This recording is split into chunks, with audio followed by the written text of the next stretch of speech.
It's all right, I understand. Why trust a shark, right? I don't like it. What don't you like? Indians on the raid generally hide their dead. And if they don't care anything about us knowing, it only spells one thing. They ain't afraid of us following or of us catching up with them either. You can back out any time you want, Nesby. Did they? What was she? What do you want me to do? Draw you a picture? Spell it out? When life gets you down, you know what you gotta do? I don't want to know what you gotta do. Just keep swimming, just keep swimming, just keep swimming, swimming, swimming. What do? We swim, swim. Dory, no singing.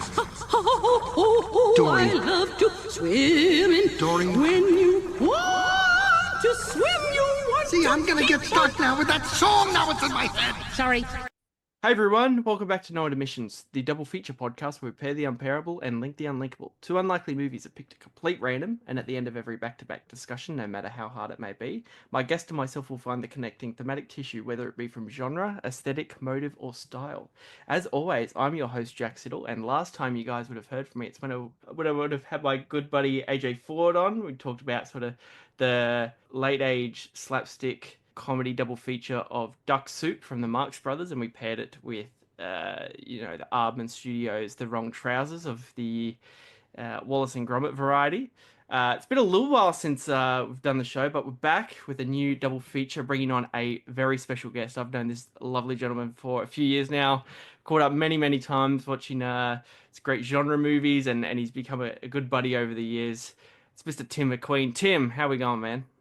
I'm very well, Jack. How are you doing over on the Gold Coast? We've had some wild weather in the last 24 hours. This is it. Not to, we're going to timestamp the episode a little bit, but in the midst, as we're recording this, Tim and I, our lives are on the line. We're in the midst of a cyclone. Well, they're saying it's past now, but we're still getting some pretty backlash weather from the back end of it. Yes, absolutely. But yes, otherwise all good here. Yes, keeping safe. Keen to talk about everything. Talk about two very interesting movies that are probably more similar than people might think. Although I think actually,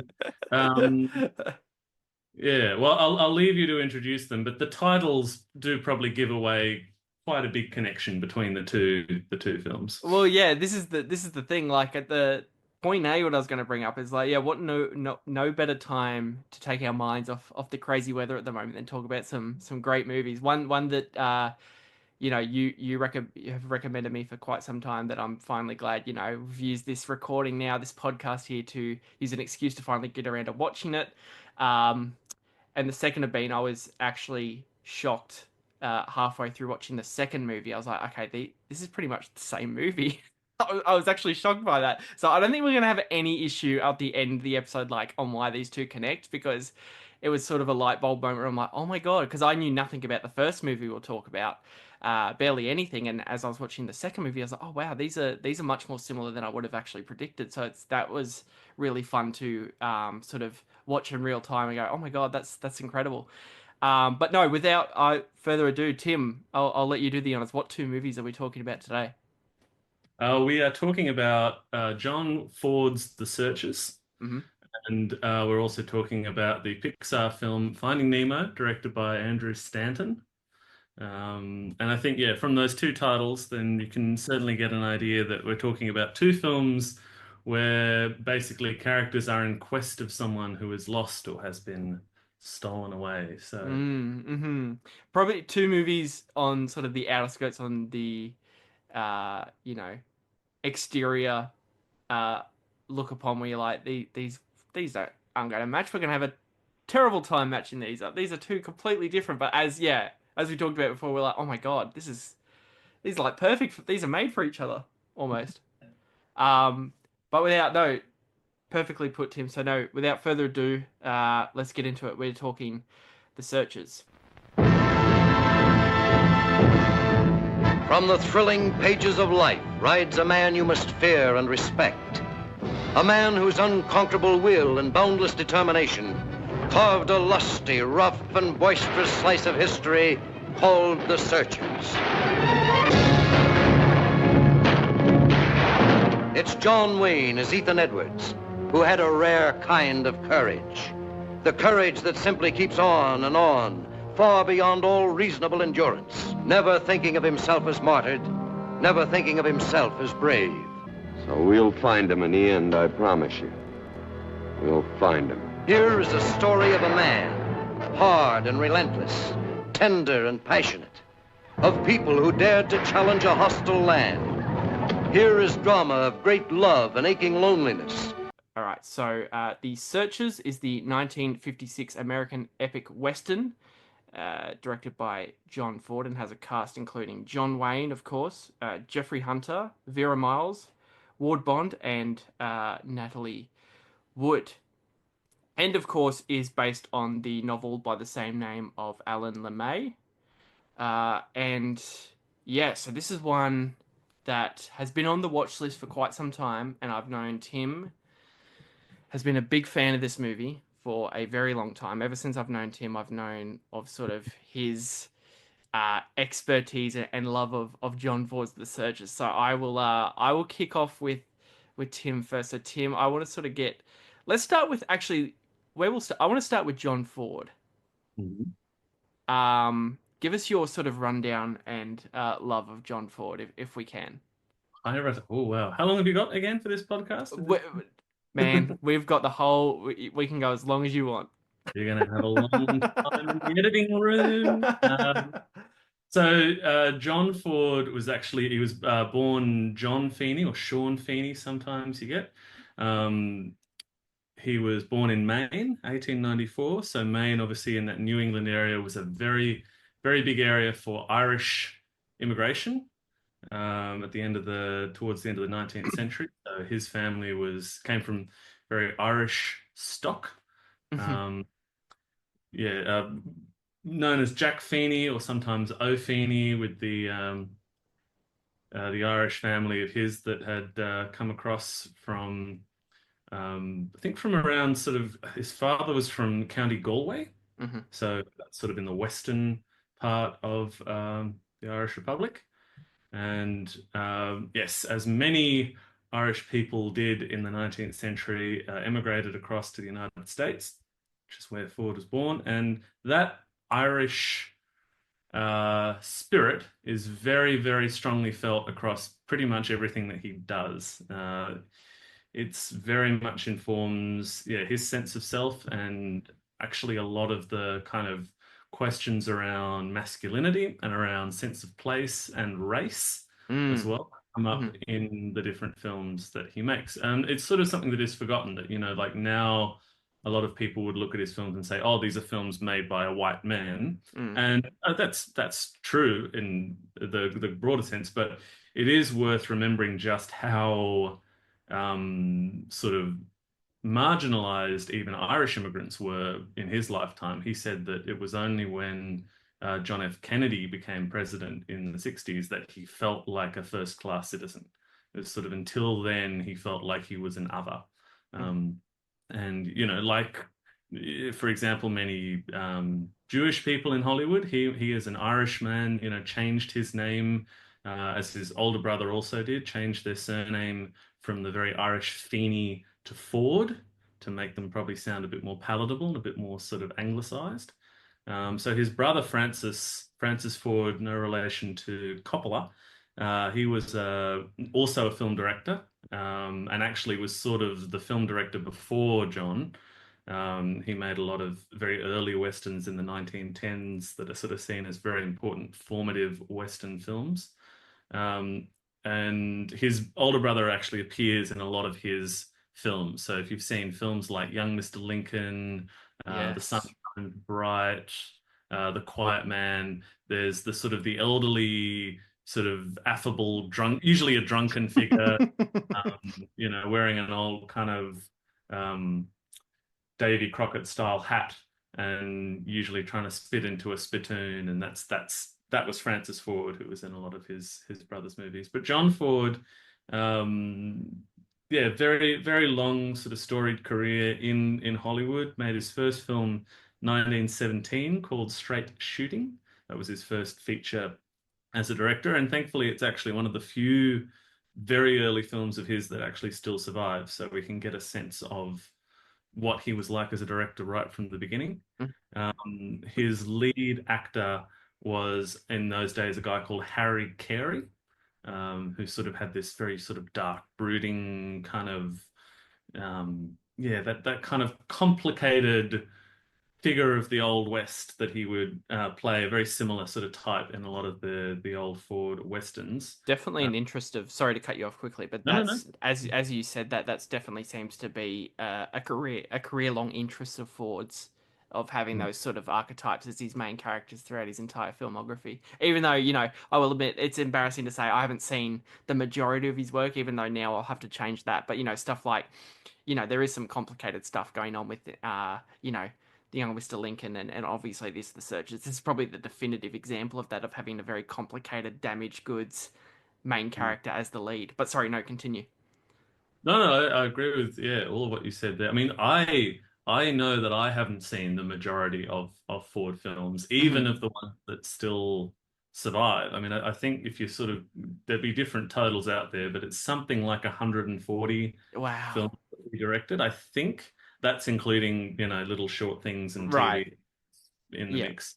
And also, I think amidst there, I think about 100 of those, depending on what you count, still survive. It's sort of around 100.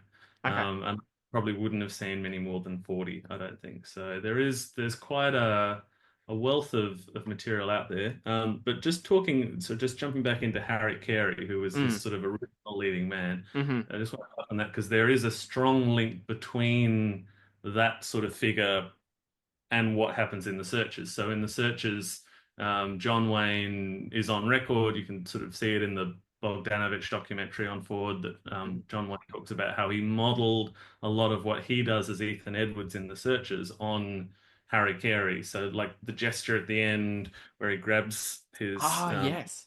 grabs his sort of Right. elbow Yeah. above that, grabs his arm and sort of, almost as a kind of a form of defense, kind of like he's trying to keep the world out. That Yeah. was a gesture that he borrowed from Harry. That's Um, incredible.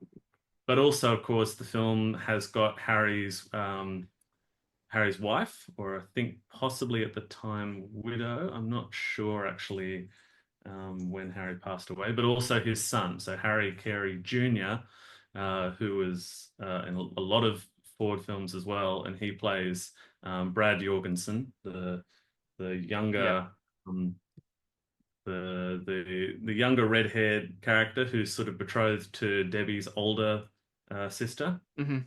Gets meets with a very ugly end, as we sort of have described to us or alluded to us by John Wayne. So yeah, Harry Carey had passed away sort of within the last 10 years from when The Searchers was made. So there's a strong link there. Ford's films, there sort of tends to be a big mix of there's a lot of westerns. That was sort of how he started out and how Yeah. he made his started out basically. That's how he cut his teeth in Hollywood, was in the westerns. And I think he always thought of himself as a Western filmmaker first. There's a quote of his that I won't be able to remember right, but he sort of described what he did as I make Westerns. Mm. But a lot of the films that he's maybe more remembered for are not necessarily Westerns, or at least maybe not in the most obvious kind of sense. So he still holds the record for most Oscars for Best Director. Mm-hmm. Wow. Four Oscars. I'm sure Sean Baker will, do his best to try and overtake that. But John Ford, yeah, still got the record there. But I think all four of those films, I don't think any of them were westerns. So there was, The Informer, Grapes of Wrath, and How Green Was My Valley, sort of quite political films, quite sort of very dark. Yeah. Both in the way they're shot and in their sort of their content, and The Quiet Man, of course, which is all about his vision of his ancestral home in Ireland. So none of the actual westerns, and I think that was just sort of more indicative of the time. Westerns Right. were deeply beloved as a genre, but they weren't thought of as high art, really. Right. It's not both. Yeah. Would you chop that up because at the time there was the big influx of there was just so many of them, and it was. Would you maybe I don't know, put it towards that reasoning. Yeah, I think it's just the way as well that opinions have shifted over time as to what is highbrow and lowbrow. Yeah, And, okay. they were sort of seen as entertainment. I mean, the Searchers was not a little film. It was shot in the VistaVision format and Technicolor, which Yes, of course. it was sort of a big deal thing. Ford made a lot of what you would call little movies, and I think a lot of them he's on record as saying are the ones that he actually loved the most. Things like The Sun Shines Bright. Yeah. But The Searchers wasn't that. The Searchers was a big epic. Big Technicolor, you've obviously drew audiences, people recognize John Ford's name, obviously John Wayne's name, who was a big cowboy star at the time, obviously. And I think it was also, I did some research, and it was sort of, I was reading into, it was definitely set apart from your typical Western because it was a time of, like, repression of the 50s, and it was definitely something, it was a different approach to have.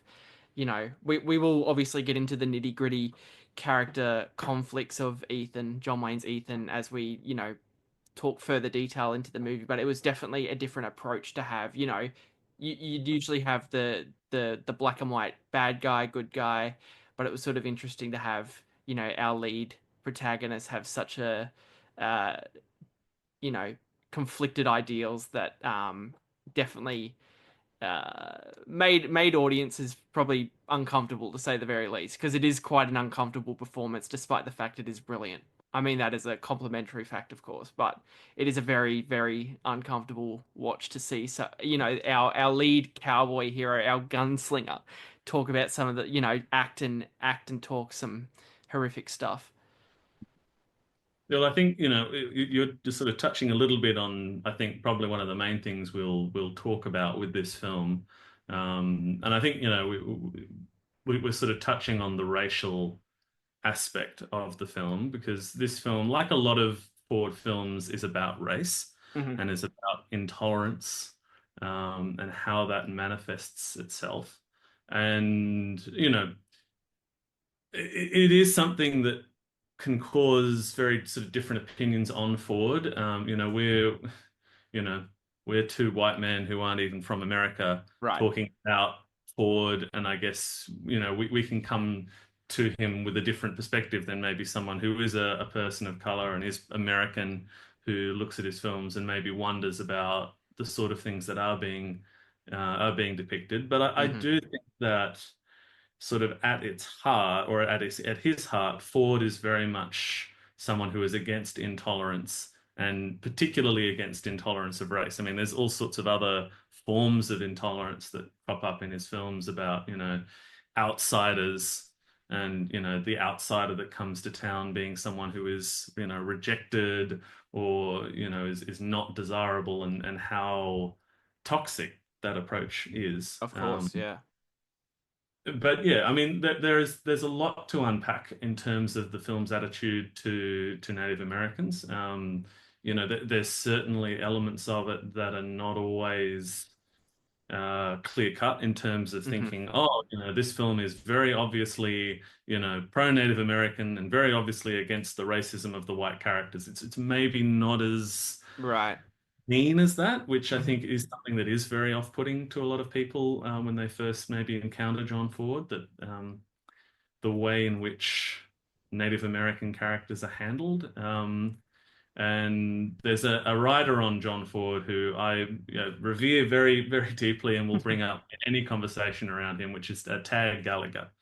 So Tag Gallagher, like Ford, is an Irish American, New Englander, who has written very extensively about Ford. He's written a full-length biography on Ford, which is excellent and has been revised a couple of times.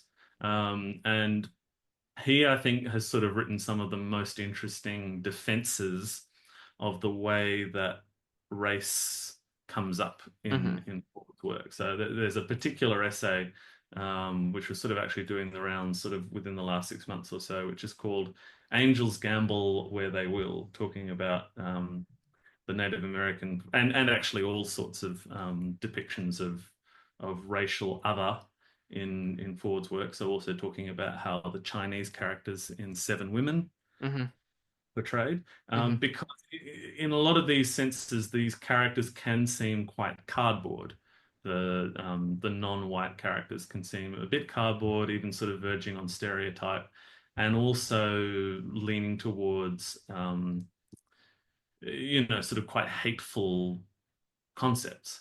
And Tag Gallagher does a very, very good defense of this, and I sort of would encourage anyone listening to seek out his essay that he talks about basically how it's quite clear running through a whole lot of Ford's work that firstly that he's not trying to tell a story that is not about the people that he is part of the community of. Like he's interested in the rituals and the practices of the settlers.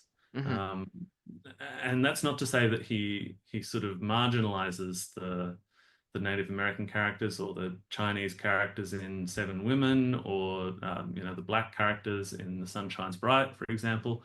It's just more that I think he knows that they're not his stories to tell, perhaps, and that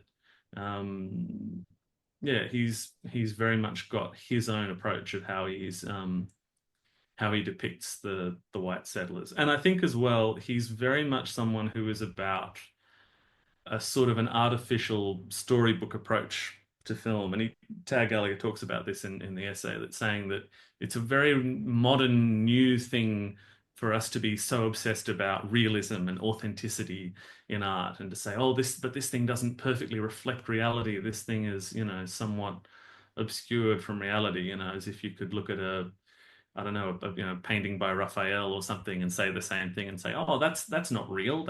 I see nothing authentic in that. And you think, okay, well, that's not what this process is necessarily about. Right. And you can even see that, like, in The Quiet Man, he's making a film that's about his own native island. And even that was a film that got, lambasted by local Irish people saying, oh, this isn't the real island. This isn't the island we know. And Ford is of that. He's making a myth. He's making something that is intentionally mythic and not connected to reality. Yeah. No, that was beautifully put. Well done. That was a great way to sort of, I think that was like more than the perfect way to sort of kickstart, the discussion about the movie. That was a perfect sort of overview as John Ford, not only as obviously an incredible filmmaker, but just as like, his sort of intentions as an artist. So no, well done. I think it's important to give that sort of context because, I think so too. Yeah, for sure.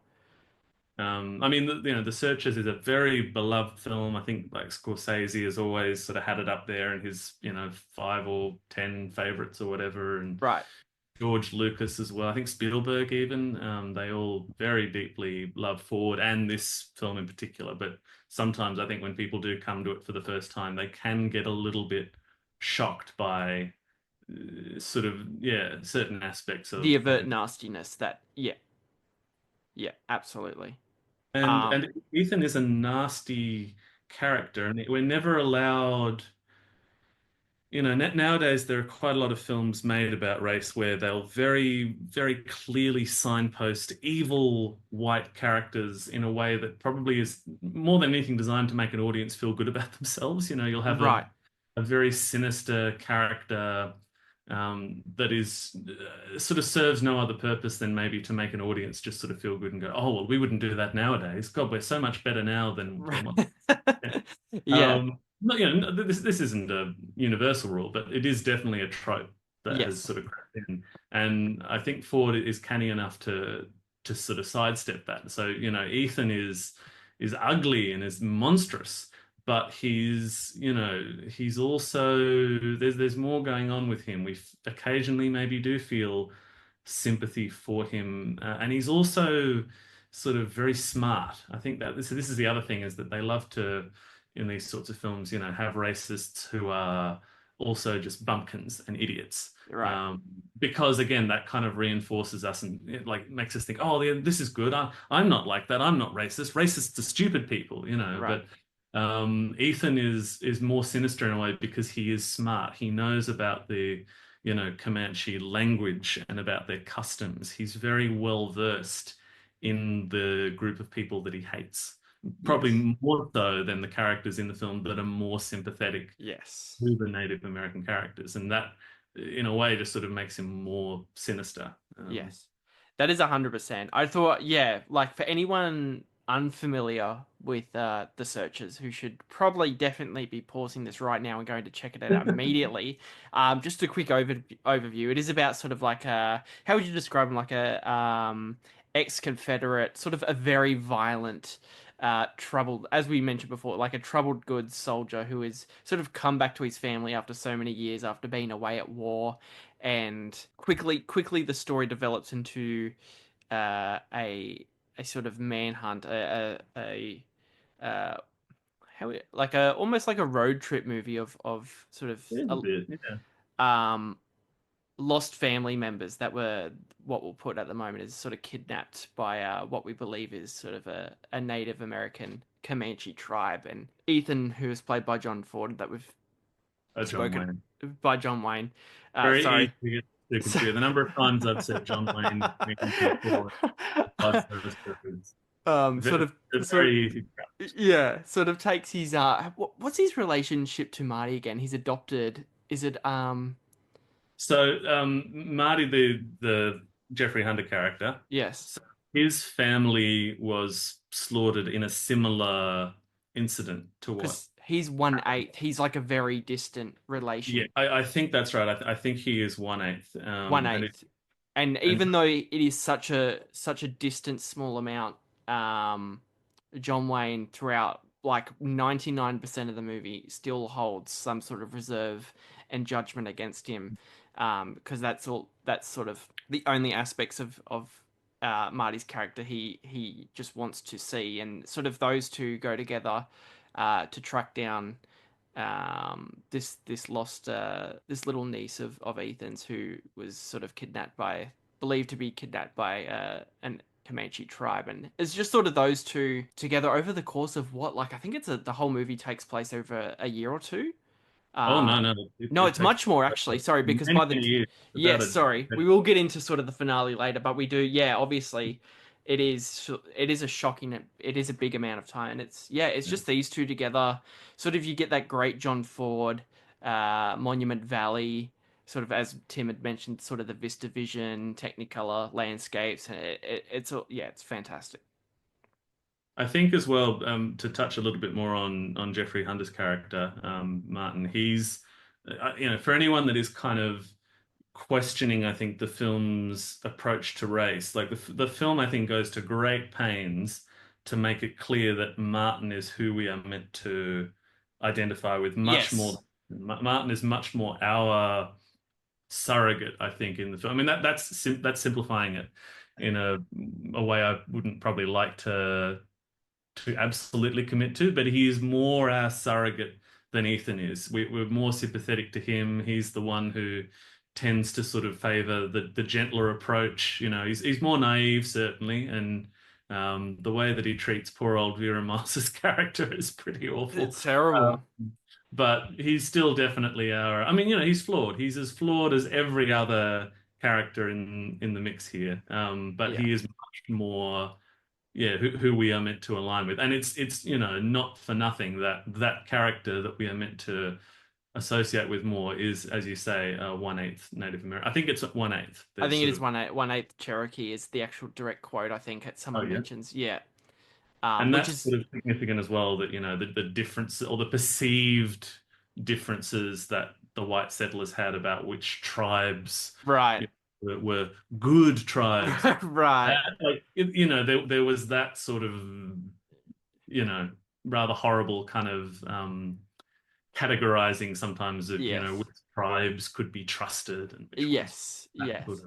And it is sort of, it's interesting because we do spend the majority of the runtime, the 2-hour runtime, with these two characters, and it's just, it is like we talked about, it is uncomfortable to watch John Wayne, our hero cowboy, just sort of, as Tim used the word before, categorize his quote unquote sidekick for the entire movie is, just calling him sort of slurs the whole movie, despite the fact, they are completely on the same page on dealing with the same sort of motive of the job that needs to be done. You know, they're clearly on, I guess you could say, the same team, but despite the fact, you know, Marty does have that sort of background to him, Mm. despite the Well, fact that it is so Ethan minimal. refuses to let him call him uncle. You know, that's the main Yes.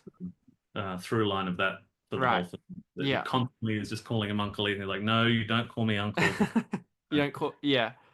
There is Because that in his mind, they're not kin, you know, because Right, right. And even that, those sorts of ideologies come back, which we'll talk about a bit later, yeah. but you know, obviously when they actually get to the rescue section of the plotting, they're like, okay, even Ethan's sort of ideology still, even though he's, you know, quote unquote, I guess you could say, reached his goal, he's even having sort of second thoughts about. So it's you know, that's the more, I guess you could say, besides the actual sort of technical aspects of the filmmaking, like all the visuals and obviously the writing and the set location, all these sort of Ethan's ideologies are definitely, I was taken aback with the most of some of the more interesting stuff that happens in the movie. You know, Yeah. just aside from, you know, all the great, you know, cowboy shooting and horse riding and all the classic stuff you'd expect to see. That's definitely the stuff that I was completely shocked by, and sort of the stuff I was left thinking about way more. It is still a very, and I think what you touch on there is very relevant. It is still, it functions very well as a piece of entertainment. Yes.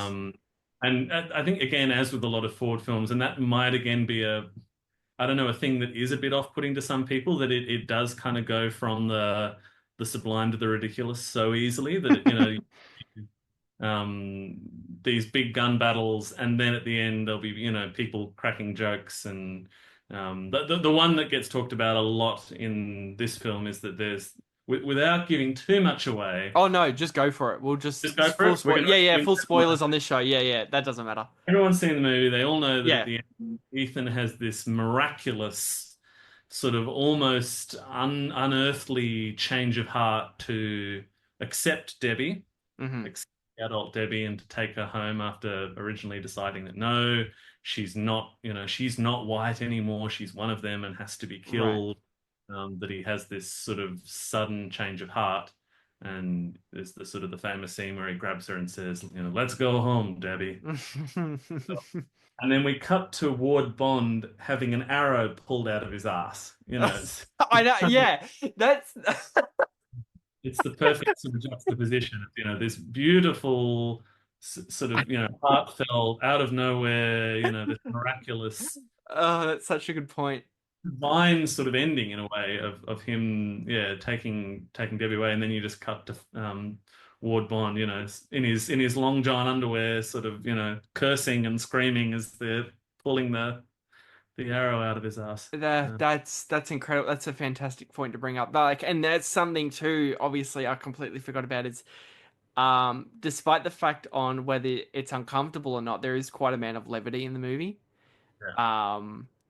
I think obviously like a main part of that, there is a section, uh, of where at one point Martin sort of, I guess you could say, quote unquote, gets tricked into marrying a Native American. Um, Yes. and even that, even like sort of real life sort of politics and real life, you know, spirituality of, you know, of relationships and whatnot with actual real life Native Americans, it's treated like comedy in this movie. So even that, it is a little bit, it gets a little bit muddy on whether or not you should be laughing at it. I do think that there's the whole sort of subplot around Martin's Native American wife is probably the one part of the film that maybe does go too far, and that I am perhaps not on board with. I think that in some of, you know, Tag Gallagher's work, he does sort of talk about that and has an approach of sort of how it means something more than just cheap humor to him. But that's maybe the one part that I'm not quite fully on board yet. Yeah, it gets a bit. I'm like, yeah, it was that was a big takeaway for me. I was sort of taken aback on. Oh, is this like this is quite it gets it does at some points get quite uncomfortable. Yeah. And the the whole thing is like it's treated as like a slapstick like comedy routine, and you're like, oh, this is really weird. It is played very much for laughs. It is perhaps at least something that it is. I believe someone might know better than me, but I think that her role is the most significant role that's actually played by a Native American Okay. actor. Yeah. So Jeffrey Hunter is obviously meant to be 1/8 Cherokee, wasn't Right. at all. No. Henry Brandon, who plays Scar, the chief, I think he was originally from Germany. Okay.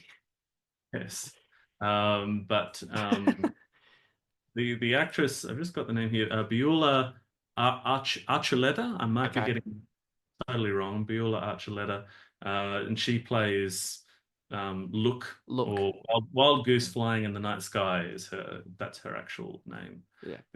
And she was a Peeposh woman or Maricopa woman, and so that at least she does at least get the most sort of significant role, and it is probably then a shame then that role is such a sort of a thankless one, maybe. The only thing that I would say is that at least there is a sense in which the comedy then serves to kind of undercut how serious the threat of the Scar character is, that we sort of have this very dumb slapstick stuff with her getting, kicked down the hill and abused pretty sort of horrendously by the two men. And that then when the name of sort of Scar is mentioned, Right. all of a sudden everything suddenly flips. Yes. And it's tone. much Yeah. better. And Yeah. that in a sense does sort of at least reinforce the gravity of everything that's going on. But That's 100% correct. It sounds flimsy to me even as I'm saying it, but that's kind of my take perhaps on No, on I that. would agree with you. I would definitely agree with that. But it still doesn't sit right for me. Much of the rest of the film I will very much defend, but Yeah. it is a little bit unfortunate. Talking a bit about comic relief, actually, I wanted to talk a bit about Hank Warden, who plays Mose Harper, Right. the sort of simple-minded. He's sort of portrayed as being an elderly character. I mean, Hank Warden kept on playing those sorts of elderly characters for like almost Typecast. 40 years. Right.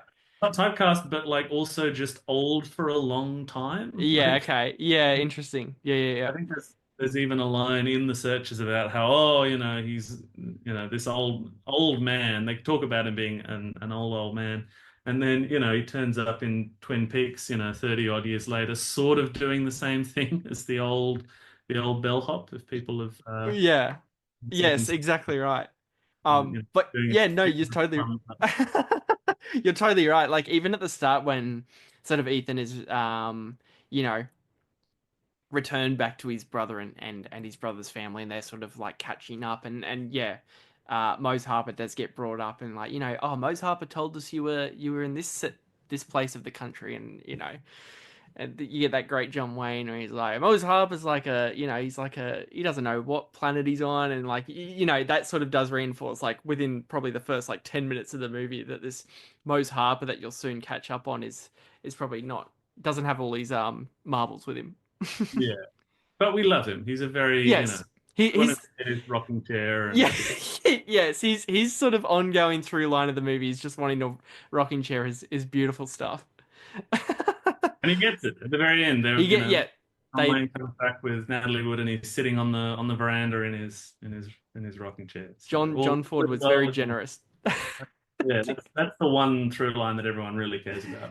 It's actually maybe the happiest conclusion to it a character gets in this movie is that Mose gets everyone else is sad and lonely at the end, but Mose gets his rocking chair, and that's all that matters. I definitely would recommend seeing the film Two Road Together, which was sort of wasn't the next film Ford did, but it was fairly soon after with Jimmy Stewart and Richard Weidmark, and it's almost a film that's sort of about what happens next. It's got a similar, the first sort of act or so is similar to The Searchers in that it's about, my son, my daughter was taken by this Native American tribe. Please, can you bring them back? And fairly early on in the film, they do get brought back. But then, of course, the question's left of, okay, well, what happens now? What happens to these people now that they're trying to be brought back into a settler society? Can they fit? And in a lot of cases they just can't, which is part of and that's not, the film is very clear that it's not about them being bad or wrong now. It's about, how horribly judgmental and intolerant the society is, that it Right. can't, see its way clear to sort of reconciling with these people who've been returned. Talking a little bit about Mose, actually, I think leads into another thing that I notice a lot in Ford, is that there's a sort of a scene with Mose where there's a big shootout with the Comanches and the colonizers, the Whitefoot, The Texas Rangers. and there's 2 points there during the shootout where Mose firstly sort of imitates the Indian war whoops. Yes. But then he starts also rambling about having been baptized and sort of talking about very much like he's mocking the American Christian rituals. Right. Yeah. And he does that. It's in very close sort of sequence that he does both of those things. And I think that is an important part of Ford, is that Ford is just as kind of amused by the kind of stuffy rituals of, by the white Americans as he is in terms of the way that he looks at the rituals of the natives. Probably even more so because he's more familiar with them. There are some wonderful sort of scenes in Ford that kind of almost poke fun at how seriously and how kind of straight-laced and stuffy people can be.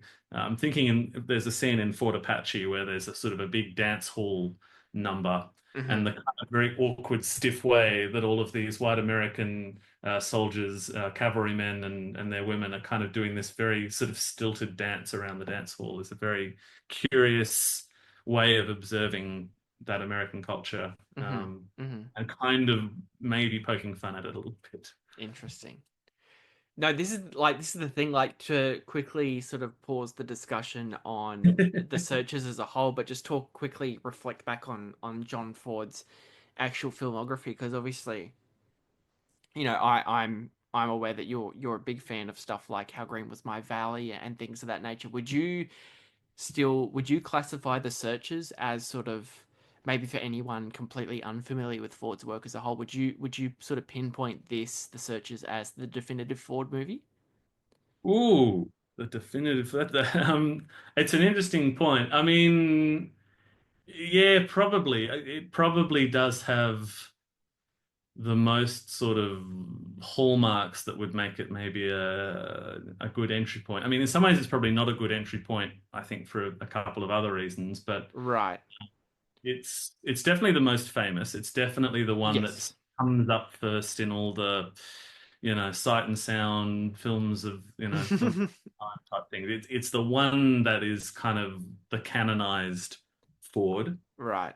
And it's obviously got, a lot of the tropes. It is a Western. Yeah. It's got John Wayne in the lead. It's got, people like Harry Carey Jr. and Ward Bond in the supporting cast. Yeah. You get that great sort of, we've talked about the Monument Valley sort of massive technicolour, images, and you get some great. I love, to quickly just talk about some of the sort of nature shots of this movie, or sort of the establishing shots are just incredible. Like, you get these incredible sort of wide-angled sort of shots of all these canyons and everything, and you see these little specks just going across it, and you're like, oh my god, they're our characters, these little specks on the screen on their horses, and you're like, this is even if you find sort of the politics and sort of ideologies of the characters just completely despicable, and you turn away as the movie as a whole, but you've got to sort of agree to some degree that even on a technical level, this is an incredible movie. Yeah, look, I that's the other thing with Ford, of course, and that's why he's sort of the everything to me that he is because there's no aspect of his films that is lacking. Right, yeah. The horizon is never in the center, as we yeah. Yeah. But No, yeah, John Ward famously David Lynch. Uh, if it's in the center, it's boring as shit. yeah.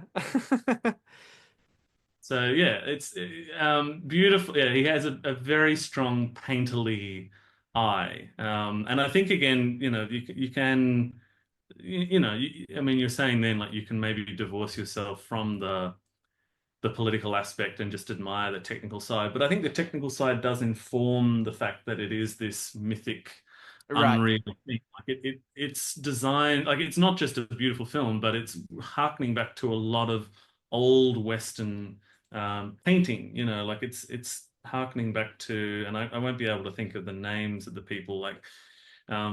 Charles Russell is sort of one of those sort of old Western painters. People like that. Yes. The big landscapes. And so I think he's not just making magnificent, compositions and beautiful, balanced color and everything, but he's also, um, he's making a point about this. This is like a storybook. I'm making something that has an artificial, painterly quality to it. Yes. And he's also the other thing is he's just an absolute master of blocking, the actual art of Yes. directing. My favorite sort of moment of that is there's the scene where Ward Bond and the Rangers sort of first arrive in the house, and the camera sort of pulls back as they all come in through the door, and just the blocking on that is spectacular because you've got this room of about it's over a dozen people, I think, all sort of having breakfast and coming in together and greeting one another, and all of their little interactions and little gestures are all very carefully plotted out, but they don't feel too static. It's quite sort of No. incidental. And yes, they're all moving in a very natural way, but that still feels beautifully balanced. If you sort of Yes. look at that shot, and also like, balanced in a way that draws the eye the right way. So Ward Bond is very much holding court at the center of the table. I think he's there to sort of deputize. I can't think of Ethan's brother's name, but he's sort of there to, deputize the Edwards family and make sure that, if anything happens, that um, they're going to be there to help defend the area. Yeah, that And sort of kickstarts the plot of the missing cattle. yes.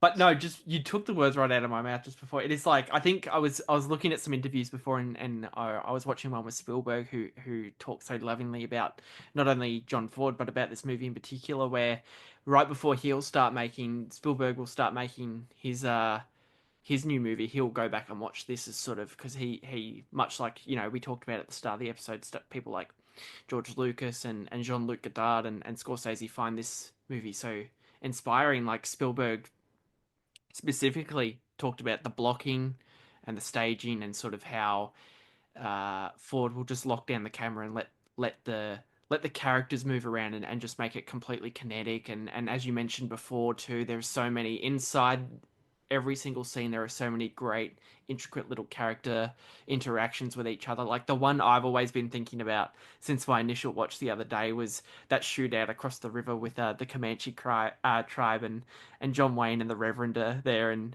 the Reverend runs out of bullets, and John Wayne throws him his gun and goes, "Watch out, it's loaded," and like the Reverend just like shoots him this like angered little look, and it's all the whole movie is filled with little great details like that. I love it. Yeah, and probably the strongest example of that is the one I'm fairly sure you could sort of say the one or the most significant part of the story that is not told at all in the dialogue, which is between Ethan, so John Wayne's character, and his brother's wife. Yes, yeah, Uh, yeah, definitely. there's this deep attraction and this possible unrequited love, and maybe even That Debbie you is Ethan's daughter. It you it know, touches all, on that's the gorgeous thing about this. It touches on that, like it doesn't even like as you said, doesn't even mention it. It just as subtle as it can be, sort of yeah. hints at that sort of that's the direction it might be, and it just leaves it at that, and it doesn't sort of clarify anything. It's just yeah. And there's a beautiful shot, where the sort of the two of them are comforting one another, and Ward Bond is sort of in the foreground, having his Yes. toast, coffee, and just kind of almost trying to will himself not to actually look at them. Like I think we get that his character knows what's going on, but Yeah. he's also made the conscious choice to sort of sidestep it and just yeah. Yeah. I think there's a sense that everyone probably Everyone knows what's knows. going on except for his brother, and Y- that Yeah. yeah, it's There is that kind of great, yeah, good and said. yes, exactly right. It's even at like it's like within like the first 10 minutes of the movie, and it's so gorgeous, and it's like completely dialogue-less, where after Ethan arrives back to his brothers, and they've done the whole catch-up thing, and he's seen the kids again, he's just sitting out on the front porch by himself with the dog, and sort of Mm. turns around and watches his brother walk into the bedroom with his sister-in-law, and he just sort of has this somber look on his face, and he sort of does carry that whole sort of uh existential loneliness throughout the entire thing, right up until obviously the final shot of the movie, which is that just goes down as one of the most famous shots in cinema history as a whole anyway. But that whole sort of loneliness just like is soaked in this thing. It's pretty incredible. Mm. Yeah, no, it is. And yeah, as you say, I mean, it's kind of almost hard to talk about, that final shot in isolation because it's so iconic and has been so often, referenced and copied. But it's a very powerful moment. With the You know, arm hold, as you mentioned earlier, and yeah, that harkening back to the Harry Carey gesture, and yeah, everything around that is very powerful, and I think sort of again shows that really this fairly despicable man now just he has no place now. He's sort of cast out, and well, that's the beautiful thing about it. It's like that it sort of does hint maybe this is his chance now to sort of have settle down and have the family life, and you know surround himself with loved ones, but no, just goes, this isn't, I didn't choose this life. I'm just going to wander off. And much like it is the perfect, I was sort of getting sort of emotionally wept up that the opening shot and final shot is the perfect sort of bookends to the entire sort of great epic saga that happens in between it. It is, I mean, we've talked about it so lovingly, obviously, and it really is like a perfect movie. I was sort of completely taken aback on how much I was sort of attracted to it. yeah, it is spectacular. The only thing, as well as the sort of political side that we've talked about, the only Yeah. thing about it that would stop me saying that it's a perfect entry point for Mm. Ford is that I feel like there's a lot of people now who don't like Westerns. There's Yes. kind of this interesting sort of like even people who are big old movie buffs will sometimes, look at Westerns and go, oh, no, no, I don't, I can't get into them. I'm not, not as interested in them. So yeah, I guess if that is how you feel, then you may be more inclined to, I don't know, head towards something like How Green Was My Valley or Grapes of Wrath or The Quiet Man as your entry point to Well, that's everything the you've done. thing. I'm intrigued now on checking out The Quiet Man, because Mm. um I have a lot to catch up on with Ford, obviously, and it is interesting. We've talked about it before, but like I think you even mentioned before, like his only Oscar sort of nominations slash wins, all of them weren't Western related. Yeah, the Uh, win. I'm not sure. I'd have to check how many times he was, nominated and whatnot. But yeah, in terms of what he was awarded, it was very much for for the more, I guess, what we would now probably call prestige films. mm-hmm. But those films are in their own way also, spectacular pieces of work. I mean, they're not really necessarily Oscar baity type films, even though he was quite successful with them. He didn't, yeah, he didn't necessarily, you know, make films that felt too, too much like they were trying to make some grand statement. I mean, maybe a couple times. I actually haven't seen The Informer. Okay. And I know a lot of people kind of see that as maybe not being as strong a work as some of his others, because it is maybe a bit more didactic in how it handles the political aspect. Right. Right. Just looking it up now, actually, he was he was only nominated one other time for Okay. Best Director. So if you're going up against him, the odds weren't great. He only lost once, and that was for Stagecoach, which was Okay. a Western. Yeah. But then again, yeah, Stagecoach was obviously quite a big event movie of its time that sort of launched John Wayne's career. Yeah. And see that to me, like, this is, correct me if I'm wrong, but that sort of his other westerns, they're sort of the black and white. This is the good guy. This is the, like, obviously The Searchers. Is The Searchers, would you put like the first sort of approach to having, you know, the main character of the movie essentially be a villain? Because like Ethan, like, make no mistake to anyone listening, Ethan is a terrible person. Despite the fact, you know, you're sympathetic towards him by the end of the movie or not. Like, his intentions are completely terrible.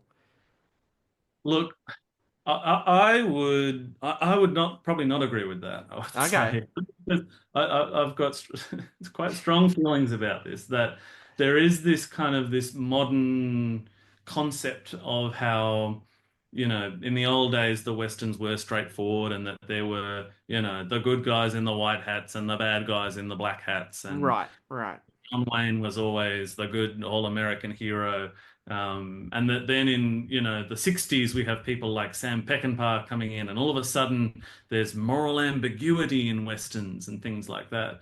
And I kind of think it's a bit of rubbish, really, because I think Ford actually made a point of this himself, because he would say that, you know, for all the talk of all the new things that they're supposedly doing with the Western in the 60s and 70s, he was saying that, you know, my brother Francis was doing that, you know, 50 years ago. That, yeah, I'm not necessarily so convinced, and you know, this is a broader feeling I have about you know, art in general. Is I don't have a lot of time for this idea that that there was this classical era where everything was sort of very basic in terms of the morality, and that, you know, good and evil were clearly defined, and then it was only later on that we got the ambiguity. I think it was always there, and that you know, people like, you know, Ford are much more complicated and had much more of a sense of that than we might give credit to. I mean, you know, I think I'm thinking of any number of sort of Ford type heroes. Like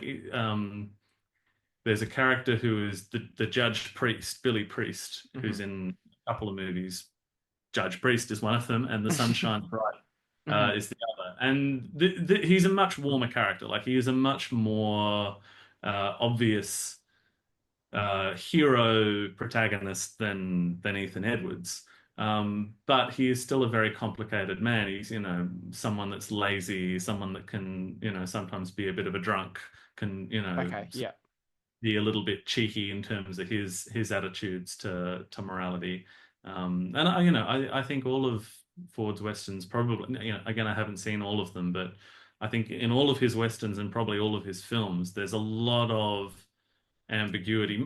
Maybe not so clearly as what you're talking about, where Ethan is like such an anti-hero. That's probably the word I was looking for, yeah. Even like John Wayne's character in The Quiet Man has moments of being a bit of an anti-hero. Okay. You know, or, I don't know, like Martin Marr in The Long Grey Line, played by Tyrone Power. You know, that's a character that's got quite a lot of complexity going on, who can sometimes be too, you know, hot-headed, or, you know, can miss the point of what's kind of going on around him. And so yeah, I do reject the idea that in the other Ford Westerns it was just sort of a more straightforward case of, you know, good guys versus bad guys. I mean, Ford Apache is another classic example of that has been sort of talked about more and more in recent years.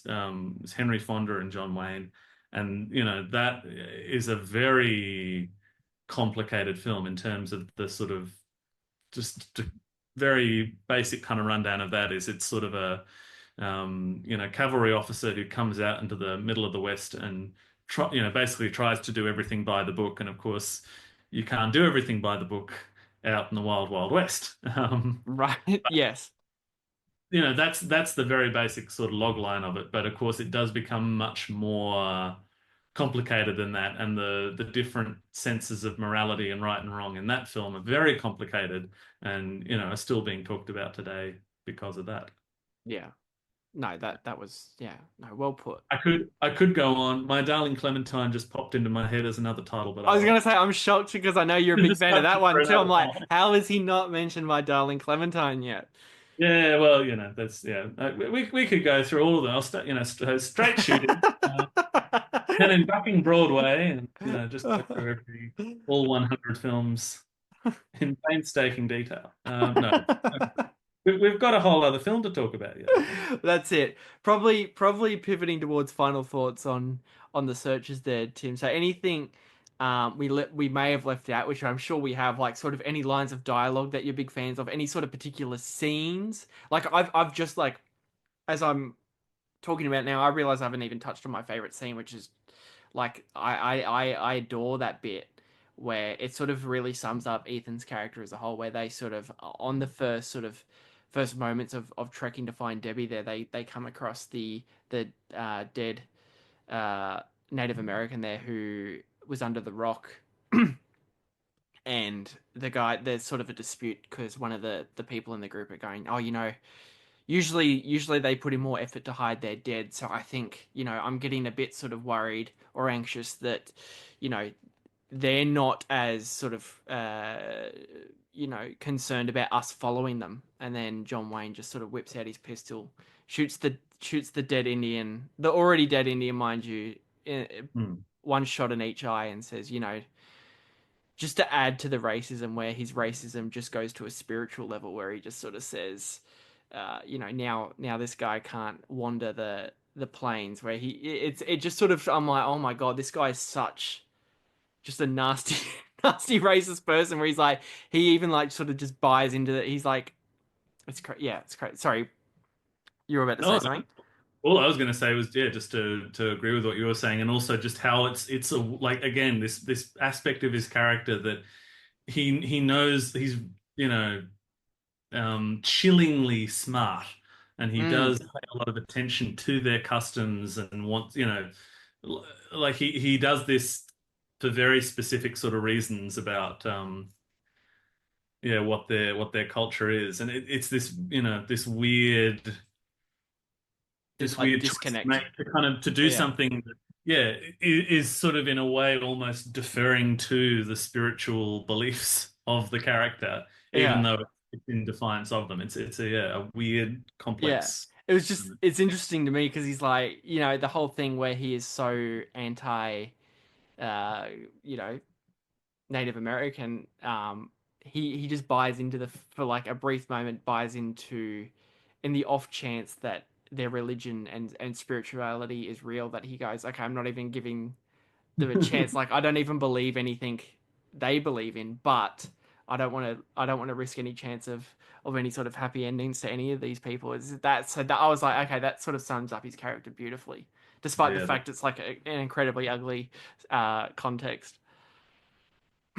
Yeah, well, the only sort of last thing I'll say is to shout out the work done by Ken Curtis. So Ken Curtis plays Charlie McCorry. He's the kind of southern drawl sort of guitar playing fella who comes a courting of Vera Miles's character, and he's one of my favorite characters as well, because he's able to switch sort of motivations and performance very much in line with what's going on in the film. So he can go from being, very sort of cool, calm, decent, honorable man to kind of dopey hillbilly, depending on what is relevant to the story. But he does it all without feeling like he's playing, two different characters. You get this sense this character of Charlie is this very honorable man, very simple-minded man. He's with the guitar. He knows a few good old songs.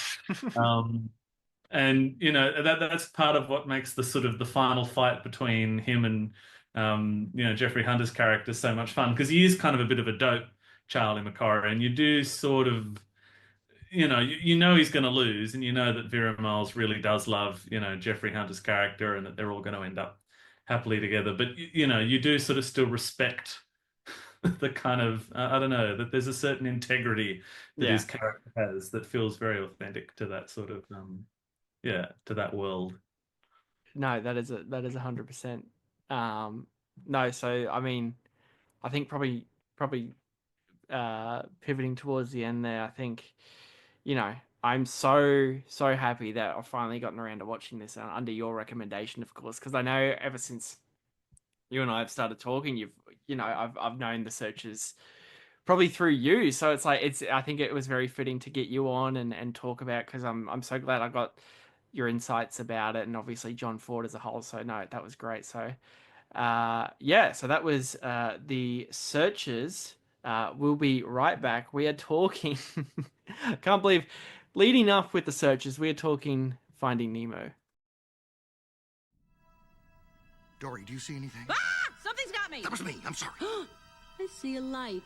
What is it? It's so pretty. I'm feeling happy, which is a big deal for me. I want to touch it. Ooh. Hey, come back. Come on back here. I'm gonna get you. I'm gonna get you. I'm gonna get you. I'm gonna swim with you. I'm gonna get you. I'm gonna be your best friend. Good feelings gone.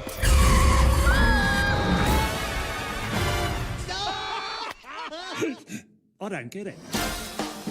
I gotta find my son Nemo.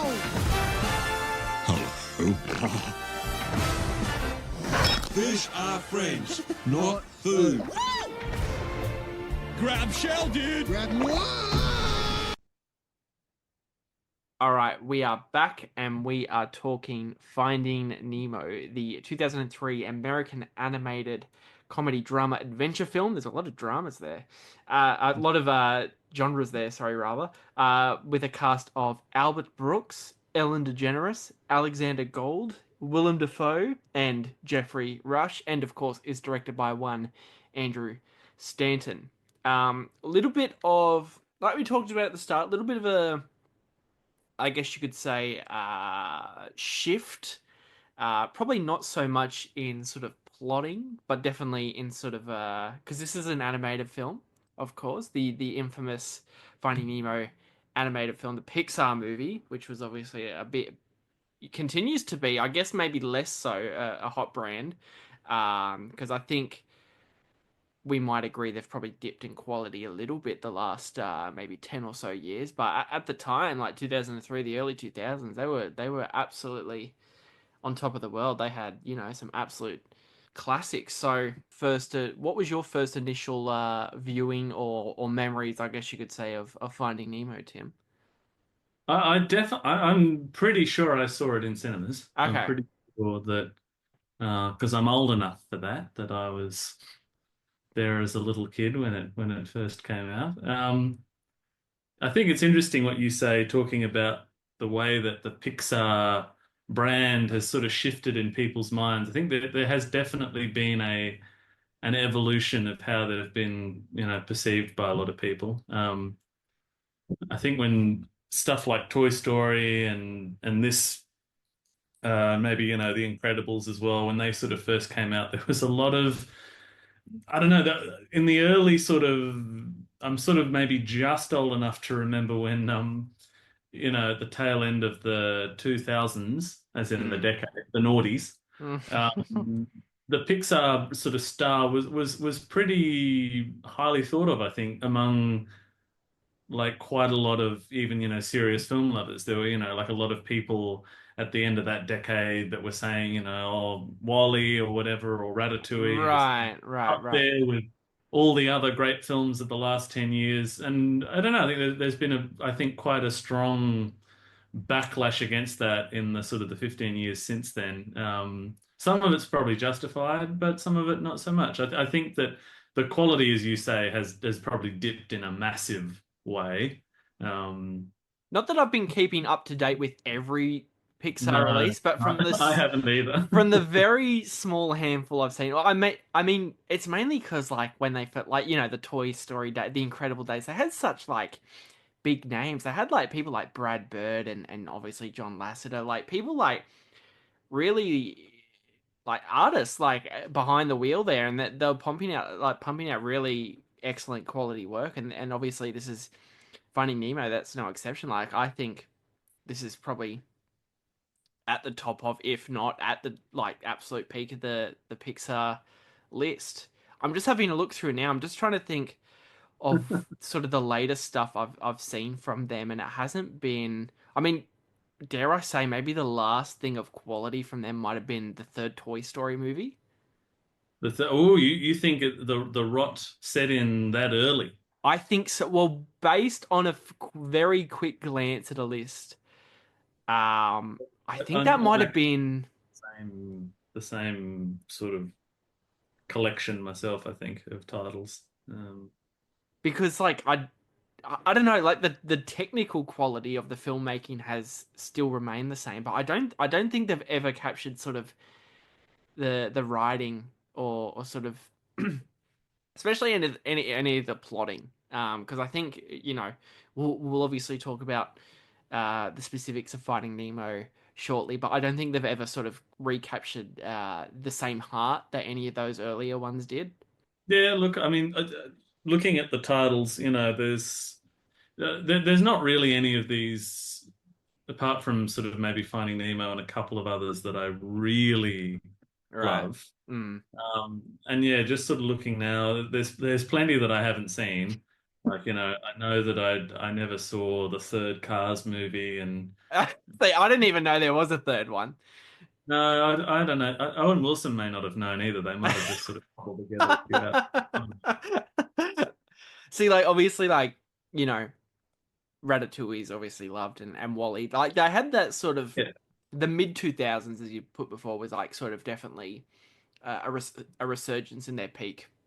Well, you Besides, say that they're loved. I mean, I know people who hate films like Wall-E in particular. I know a lot of people who hate it and who say, "Oh, it's the worst film that Criterion has ever given the stamp." right? Okay, And I think a lot of that does come back to the fact that, to some extent, these films are nowadays at least very much seen as corporate product. Even if they are yeah, very in some cases very sleek, very well produced pieces of such, that they are still a corporate thing. And I don't know, I think that's a bit unfair. I mean, you could probably say the same thing about early seasons of The Simpsons, that they were yeah. uh, a very profitable corporate concern that was very well written and very sort of slickly animated. But then I don't know, there is this big snobbery, I think, that has crept into discussions of animation between,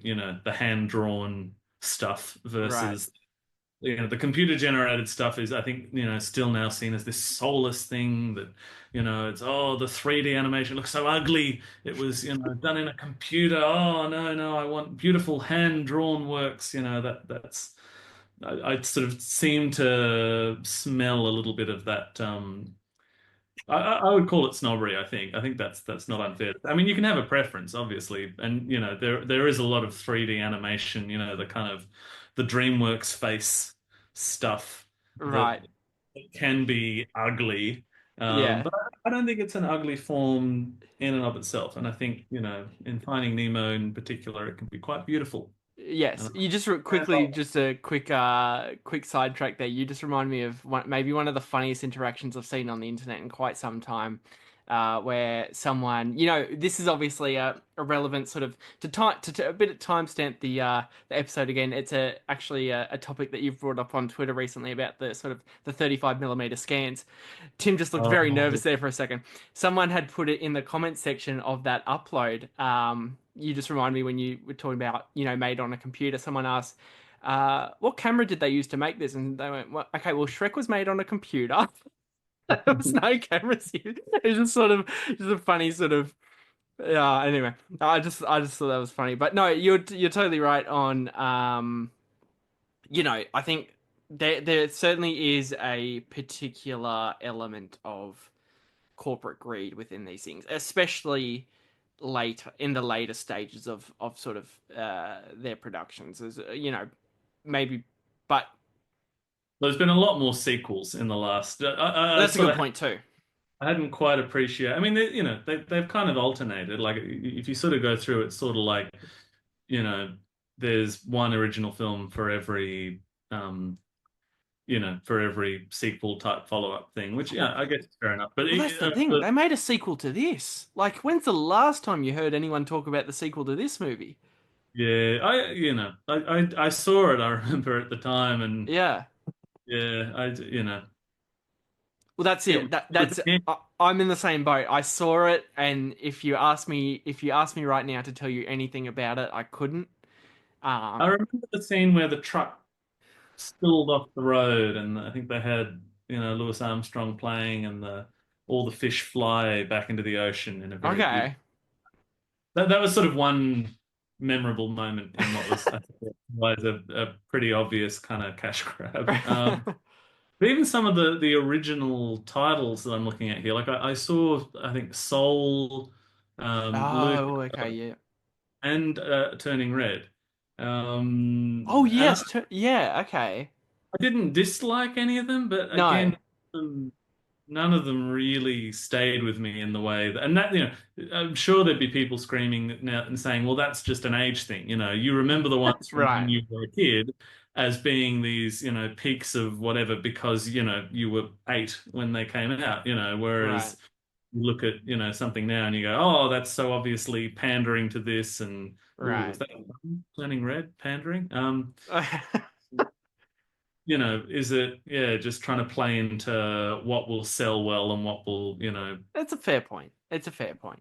and, maybe if I was, maybe if Finding Nemo came out today, I'd look at it and go, oh, come on, please. Might This have is been so, more. Yeah. I don't know. I think it's inventive enough to be forgiven for, like, there's a lot in this. There's not a lot in this film that I look at and go, oh, that's so obviously trying to be a ploy for, I don't know, box office success. Like I Right. think it's quite an unusual concept that, it's Oh, the without a doubt. There's genuine craft. I think there is an impressive genuine craft behind the earlier ones, like the Toy Story age. This obviously. Um. there's craft, but I think there are also risks. That might seem like a bit of a, I don't know, there'd be people that would say, risks in a Pixar film, you've got to be. I think, Really gambling on this one. a film about a middle-aged man, kind of a middle-aged, like it's a film about a Woody Allen protagonist, really, Yeah. minus the sort of the sexual, neurotic aspect. But Thank God it's minus that. yeah, well, I mean, a Freudian could probably look at the way that Right. he talks about his, dead wife and all that Right. sort of stuff. Like it's not an obvious kind of format, maybe. Whereas, nowadays a lot of their films that, tend to be around young kids, and that's kind of maybe more I don't know. I mean, there's young kids in this as well. Obviously, Nemo is, that's a character that a lot of kids can see themselves in probably and recognize, when they've felt smothered by their parents or, not felt like they can be free and go off on their own. Helicopter parenting and all the rest of it. I mean, that's the thing too about. I don't mean to crap too much on the newer stuff, but the older stuff genuinely seemed to, as depending on the obviousness of on how it came across, but there was genuine sort of like themes, and I guess you could say, it had comments on different stuff. Obviously, this, as I've grown older. Okay, well, this is just one big comment on, as you said, don't like smothering children and on essentially a crash course on how to parent. Um, and it's been, I don't know, I feel like the newer stuff is lacking that. So it would be sort of interesting to see if a shift change at Pixar. So I'm not telling Pixar how to do their job. Obviously, this is coming off incredibly pretentious, but that I'm. They need to go back to basics, damn it. Make Nemo again. They need to go back to the Toy Story 2s, the Nemos, the Incredibles. I don't know. But this really is, I think, without going baby mode too much, because every once so often we've got to praise a baby movie, because some of them are genuinely fantastic, and this is no exception. This is a front to back. This is another great movie. Like, talk so lovingly about the searchers, and I think it's fair to say we're going to do the exact same in this discussion here Yes, I'm sure there are for much plenty different reasons. there's probably plenty of Godard and Straub horrified to hear us talk about, John Ford and Finding Nemo in the same podcast. But we're going to talk about them anyway. Now, John, one thing to very quickly touch on, and I'm not familiar enough with what the creative process of Pixar is today to know if this is still how they operate. Maybe it is, but I know that Finding Nemo is actually like the concept came from the director. Like Andrew Stanton, had an experience. I mean, there's a lot of it that has been ascribed to his own personal journey, both as a parent and otherwise. That he was maybe becoming too much of a helicopter parent. There's a lot of him in it, and you think that I would doubt that there would be that room for personal expression in the present day Pixar. But I could be wrong. I don't know enough about it. I don't know enough to know whether Elemental or whatever was based on personal experiences of the I think you could be right. I was doing a little bit of research on it as like sort of the making of it, and that was definitely Stanton's forefront sort of focus on it. He wanted to encapture sort of the grieving nature of what some parents can go through, sort of all the anxiety, overthinking that comes with being a parent. Obviously, this is coming from someone who's not a parent, but I can just obviously am seeing it secondhand from because it must be like it must be one of the most terrifying things in the world, where you feel like you have to do so much, but at the same time that's also the wrong thing to do. So there must, and I think as I said before, like someone coming who's not from a parent, I feel like this perfectly would resonate a lot with a lot of parents, and I think that's probably the perfect balance of a kids movie. Is you take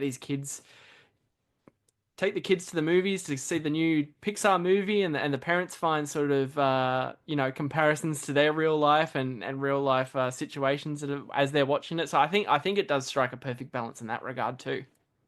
This is probably where a cynic would say, "Oh, that's the whole point, is they appeal to the parents. So the parents will buy more tickets." Right.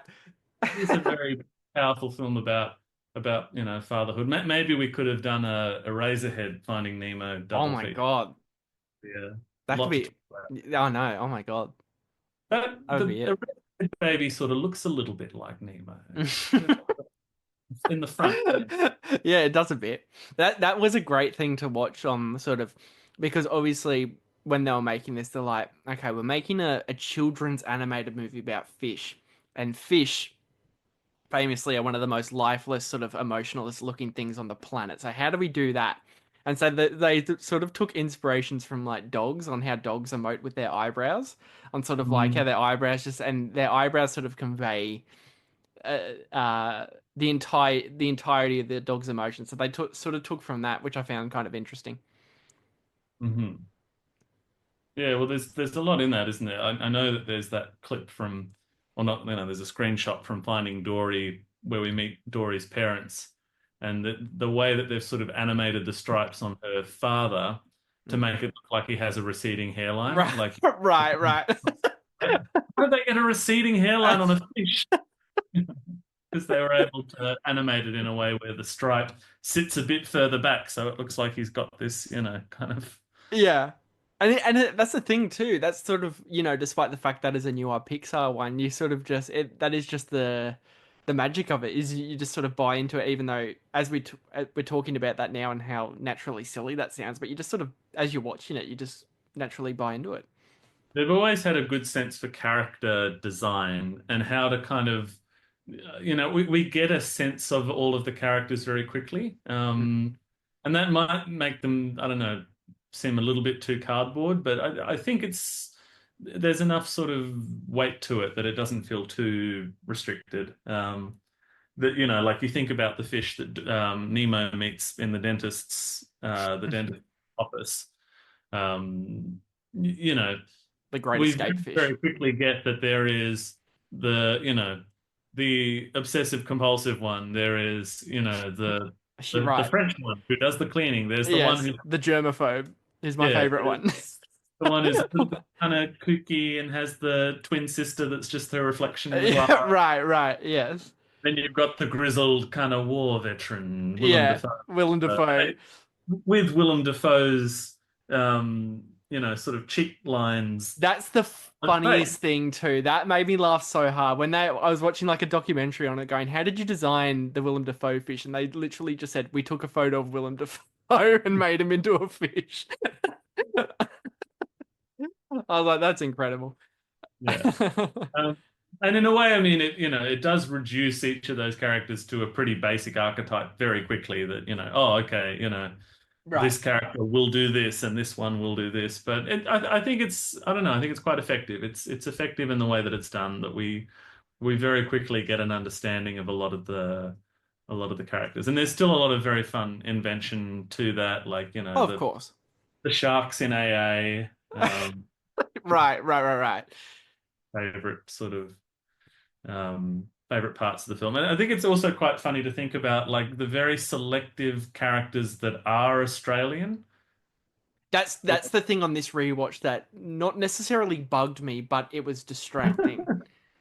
I quite like it. I like that it basically, I think, boils down to anyone who is not a small or regular sized fish. So the fish are sort of all off in their own little world. They're all American. Right. When you get up to the big sharks are Australian. Pelicans are Australian. And people are Australian. Like the people are Australian. The dentist is Australian, Bill Hunter. Yes, of course. Yes. It seems to me, though, because obviously the start of the movie takes place in the Great Barrier Reef. So apparently all the fish in Queensland, they're American. But once you get down to Sydney, all the New South Wales fish, they're Australian. No, well, New South Wales fish are American too, because all the fish in the tank. Oh, the fish in the tank, of course. But the crabs are Australian. Well, yes, the rove crab. The at the pipe. What is he? What do they say again? Oh, I don't know. Just sort of hey, or something. Hey. Yeah, that's. Might be getting that confused with mine. Yes. Yeah. I don't know where seagulls come from. They're not Australian or American. They're a different thing. No. See, that's sort of this is the thing you get with intermissions discussions. You get the nitty gritty, the nationality of the fish. Like, these are the questions that are asked on sort of what's the difference between an American Queensland fish and an American New South Wales fish. I was actually trying to I was looking at Google Maps trying to work out. You get a very good view of Sydney Harbour from the dentist's office, and I was sort of trying to suss out if there is actually prime real estate. Well, oh God, yeah. I mean, can you imagine how much that office would be to rent that out? I mean, I think we are meant to understand that this is a pretty successful dent. Like, he has the Prime Minister as a client. I don't know if you that's on that line. There is the line of excuse me, Prime Minister. This is obviously one of your top Sydney dentists. Right. I think I kind of pinpointed his thing at being somewhere around Taronga Zoo, which I think would sort of make sense that, if he was, I don't know, or maybe like Cremorne Point or something like that. I was sort of trying to work it out. I think really it's very much not a real place. No. But it's just cartoon Sydney. There was that establishing shot of the Sydney Harbour, and it does the pullback. It does that great pullback, and then it reveals back into the dentist's office. And there was a bit there where it showed like some sort of building there, like and it clearly had like a logo and sort of everything on it. And I was trying to work out. I was like, is that something? Is that like a real thing? And I was like, I couldn't find anything on it. I was trying to research my hardest to see if I was like, is that like a nod to something like really localized that only Australians would get, like a little nod to the Australian audience, but I couldn't find anything. Well, I do like that they have the ferries, the very sort of iconic Sydney Manly ferries. Right. That design is pretty clearly replicated. So they were obviously trying to give some nods to the true Australian style. In other ways, they probably played around a bit with their own freedom, which is fair enough because it's a very much an artificial sort of a world. And it also actually, one thing I really appreciate about it, and again, I don't know if this is something that Pixar has kept up, but there's a grand tradition in children's animated films of having human characters who are just totally alien and horrible, that started, and again, this probably ties into the searches a little bit. It sort of started with, stuff like Bambi, where you'd have the human characters being just, and any human was bad news. Yeah. And Finding Nemo, I think, does a lot to kind of continue that. Like, there's no nice human that helps them out. There's no sort of evil human either, really. Like, even the niece, the horrific, with the psycho score every time she's shown is brilliant. And the braces, and you might know better than me. Was that based on a real child? Oh, Tim, I'm sure that's based on a million children. Oh, I'm sure there are. I would love to imagine that out there with a real horrific, child that Darla was. I know. I love the dramatic. She's a fish killer. Yeah. And she's not evil, really. No, like, she's just yeah. A pet fish, but also she's not in any way redeemable. There's no point, maybe now if they did it, there'd be a scene where the human picks up the fish and gently puts them back in the water, and there you go, little fella, and you think, oh, they're the good ones. But no, the fish are totally, working against every human character the whole time, whether it's destroying the big trawler's net at the end. Right. And I like that. I like that they just felt absolute freedom to kind of go, no, you know what? We've got our heroes, and if you're a human, we don't want to know about you. You are who we are working against constantly. You're totally right, though. That's something I've never even thought about. Is like, despite the fact, the majority of the movie, the fish are working against the humans, but the humans are completely just. They're blissfully, they're just fish. They're just fish to humans. They're just aware of any sort of plotting or scheming that the fish may be up to the entire time. Yeah, and it's a great tradition that runs through stuff like Chicken Run as well. Right, of course, yeah.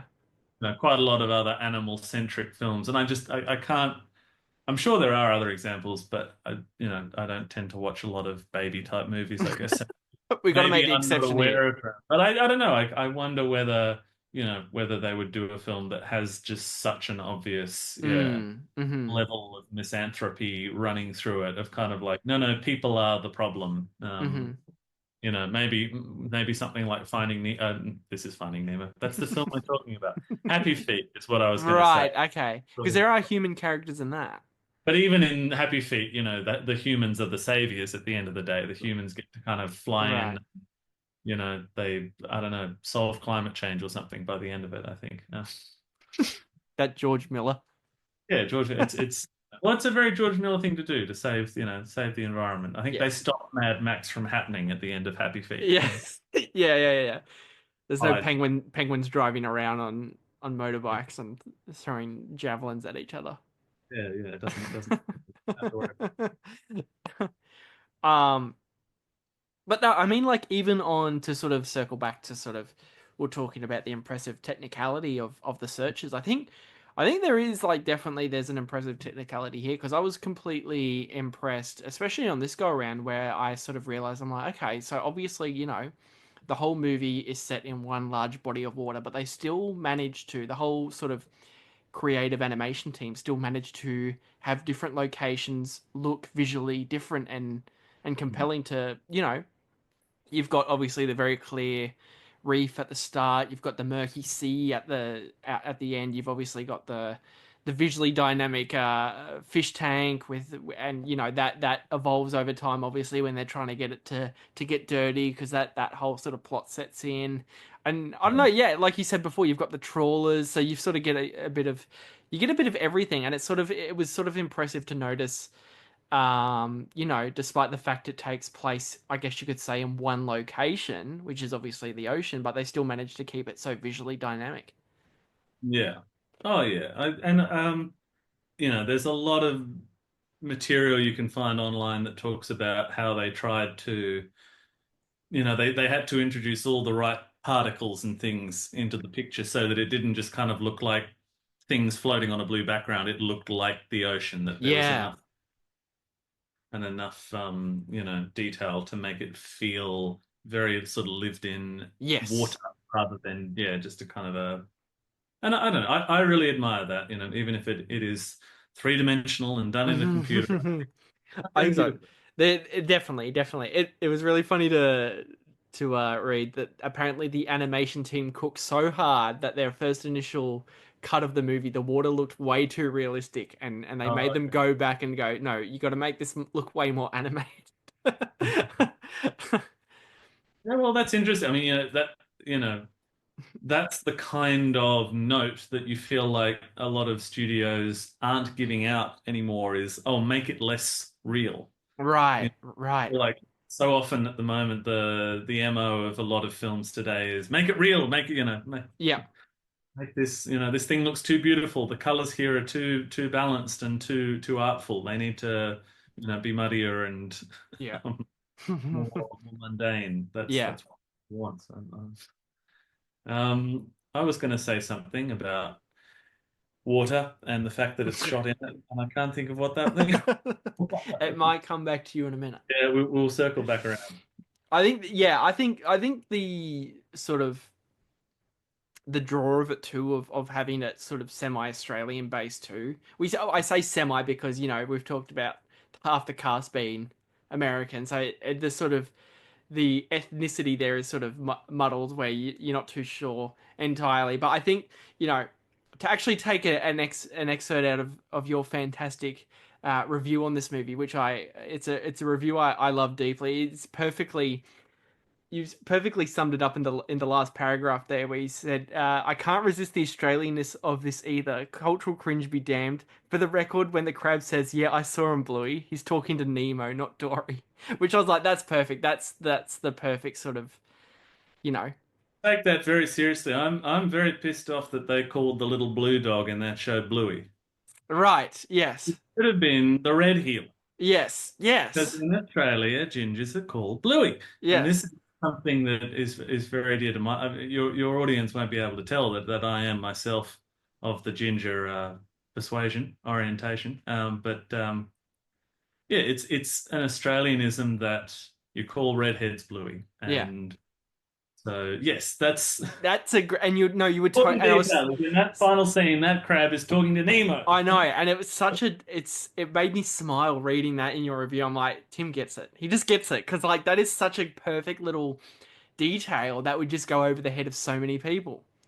Oh yeah, I mean that was a visual sort of reference. Not visual, sorry. Dialogue reference specifically for Australians.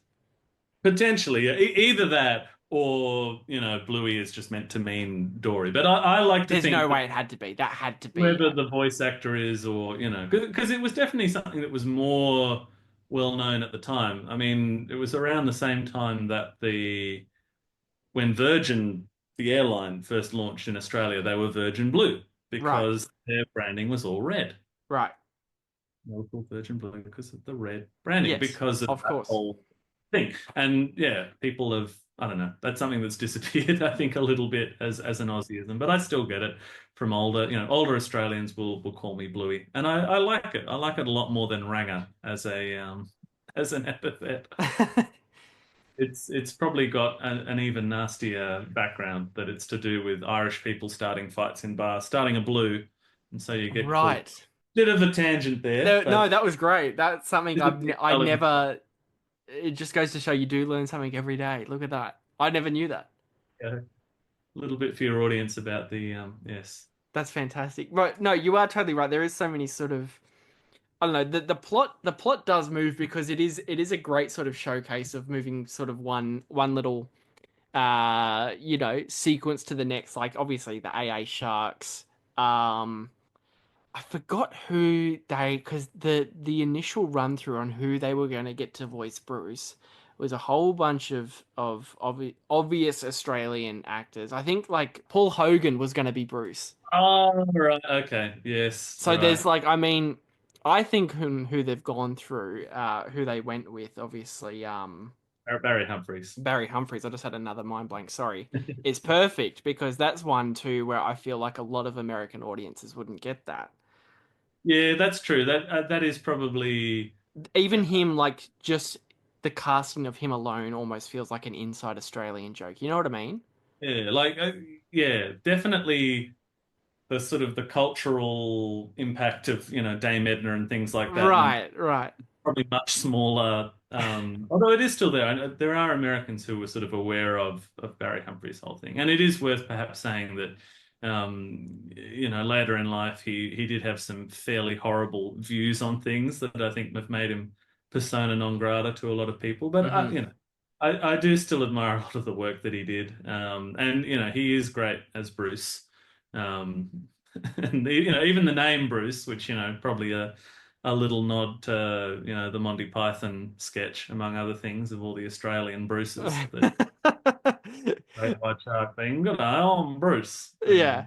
Even though he's like, it's such like a memorable voice performance, despite the fact like every time I come back and revisit this one, I forgot how minimal the sharks are in it.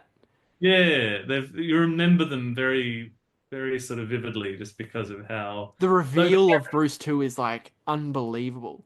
Yeah, that first shot is great, and the design of the character is great because you first see him and he looks terrifying. He's this big grinning shark. G'day.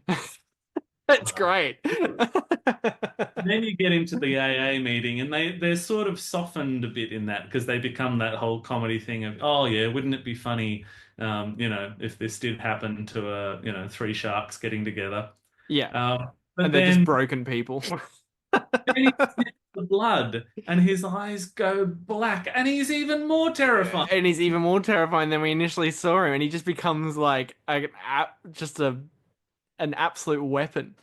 Like, how is that in terms of nightmare fuel for children? I know. Well, that's the thing. Like, I specifically, I have an image imprinted in my head as a very small child. I think it might have been the first or second time I saw this movie in my whole life as a very small child, and still remember I still have the visual memory printed in my head of that first reveal of Bruce with that big smile that just grows on his face, and it's like, it's just so impactful. And yeah, you're totally right where the fact, we soften them up and they end up being sort of, you know comic relief for a period, but then that quickly turns too with the blood reveal and his eyes go black, and even they even managed to sort of mine comedy from that too, where I promise you he's a really good guy and all that sort of stuff. Yeah. But The that's others are still trying to kind of hold him back, and hold him back and sort of like like apologize for him despite the fact he's trying to eat them, which is And I do naturally like at funny. the end that they come back at the end, and they're okay by then.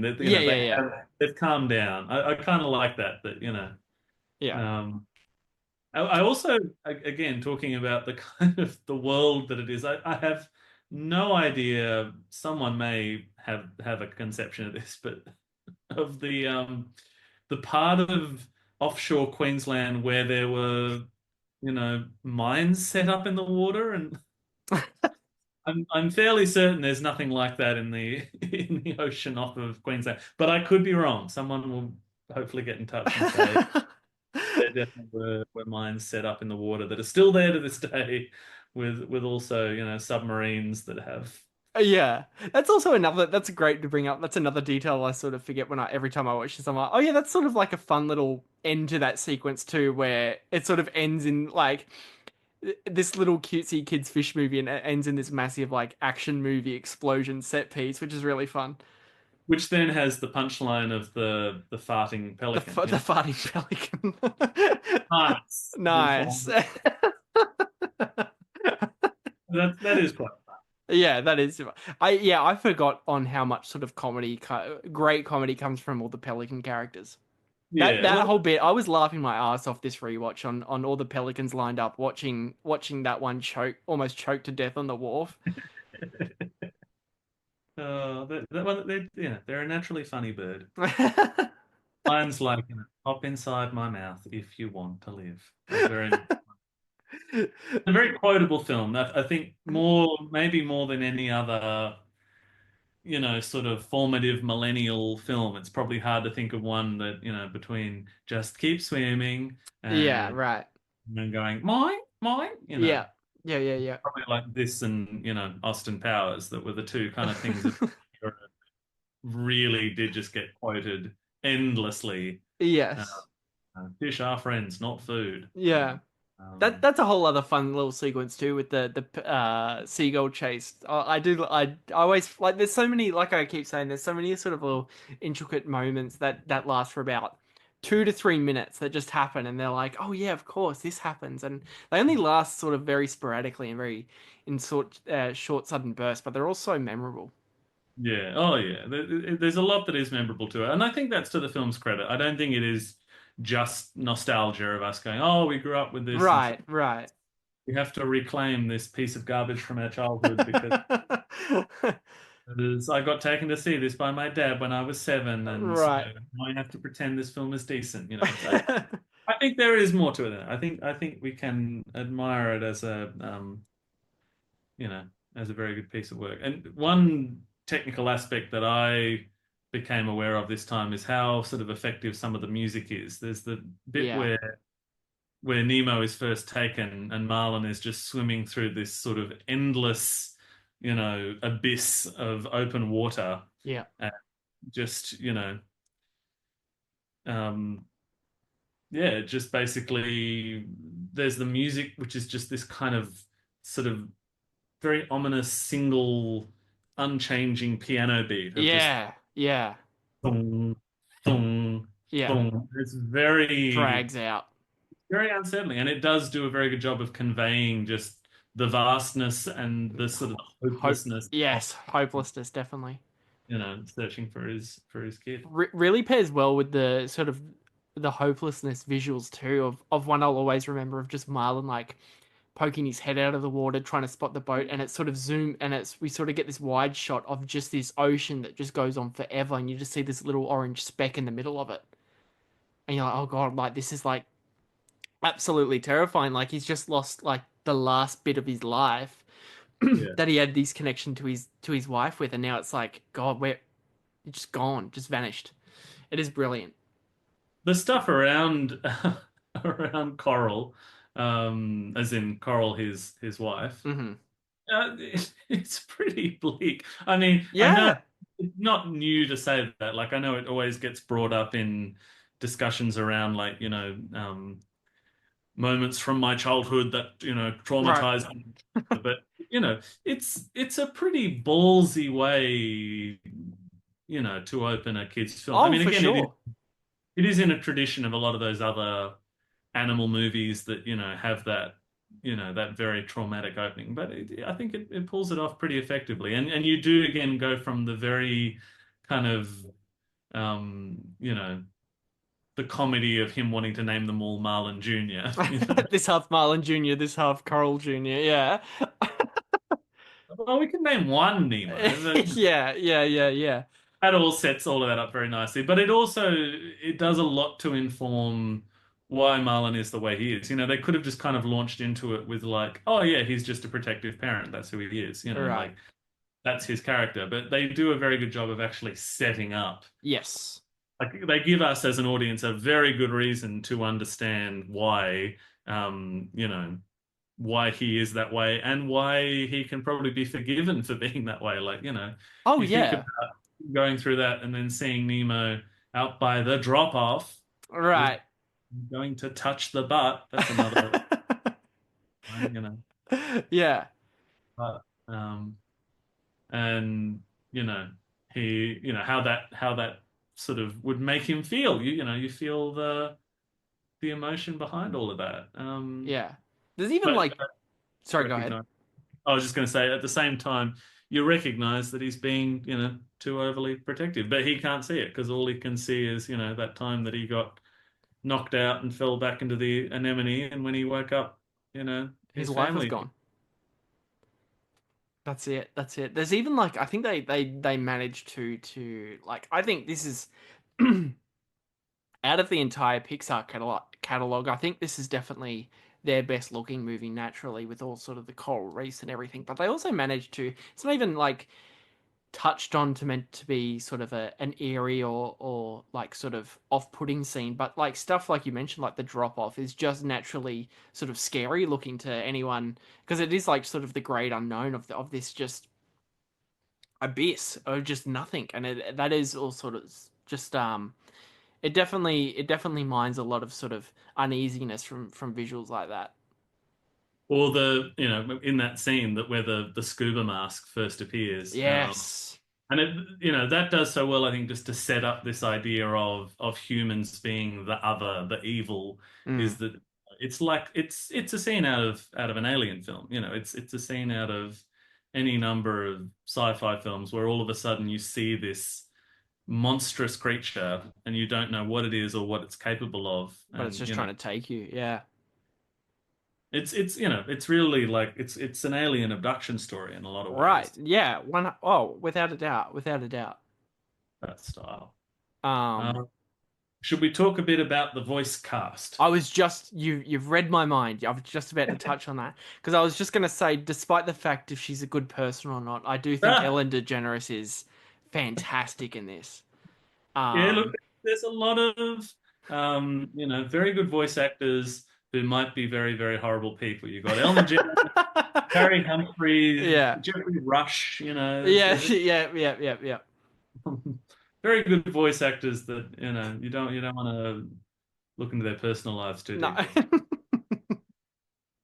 Yeah, I think obviously it's so easy for that Dory character to get irritating, but I think they use her just enough. That's why I maybe think I had trouble with the sequel a bit, because they made her the front focus. But I think she's used just enough. Her initial run in with Marlon, their first meeting at the start of the movie is hilarious, where she's sort of like, she's like, oh yeah, I saw a boat, and then sort of like it's all done perfectly in the animation where you see her face just start to drop off and she looks at Marlon and goes, do I know you? And like sort of like that's really funny. It is. And where it just sinks in of like, oh God. I'm stuck with her now. Yeah. But she is, I think the sort of, they give Dory enough times where she's actually in the right over Marlon. Like, she's the one that's told that they should swim, through the trench, not above the trench. Yeah. And so, and she's also got the street smarts. I think that's where the balance comes in, is she's got the memory loss, but she's also kind of the one that, she's savvy. Yeah, she's savvy. She can get them out of trouble with the sharks, and she can get along well with the sharks, and Yeah, that's true. Yeah, she's the one that sort of becomes, no pun intended, chummy with them. Yeah, yes. Yeah, very good. No, but she does.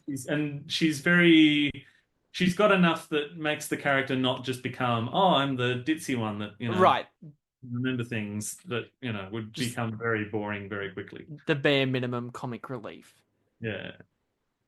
They do give her a bit, especially I think, the sort of towards the ending there where all hope is lost. That we've got our characters at their weakest moment where they do think Nemo is gone, and you do get that great moment with some excellent voice acting from Ellen DeGeneres where she's like, what did she say again? She's pretty much saying, you're all I've got now, so like you can't go. And sort of, it's just Marlon just giving up on all hope, just going, this is enough now. I'm just going home.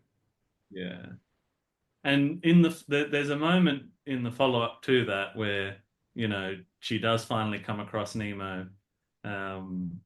It's the moment where all the memories come flowing back at once, where she sees the word Sydney written on the side of the pipe, and you get that kind of that wonderful quick cut moment of like, oh my God, everything.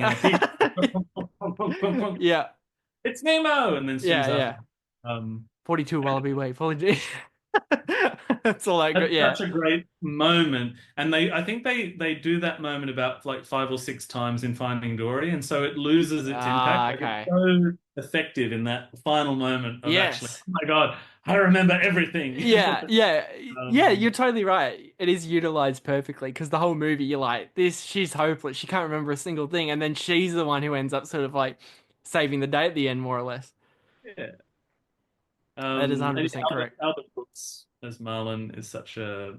I know that again talking about kind of what's fashionable to like and dislike with animated films. That I know that there's um, a big feeling against having these all-star celebrity casts because there are people out there who try to at least make money from voice acting, Yeah. and it can be a bit of a slap in the face to them if they say, no, actually, we're just going to get Ryan Reynolds to come in and do the voice. Right. Right. Paid ridiculous money to kind of do a half-assed job of it. Yeah. But I do still appreciate the voice cast in this, and maybe it's because it's got some of those kind of slightly left of center names like Albert Brooks and Stephen Root and Austin Pendleton and Right. Bruce Spence. Yes. People Yeah. you Eric don't. Banner. Yeah, Bill Hunter. Like you don't like they're not the obvious No. big names, but they are still very very fun Yeah. professionals.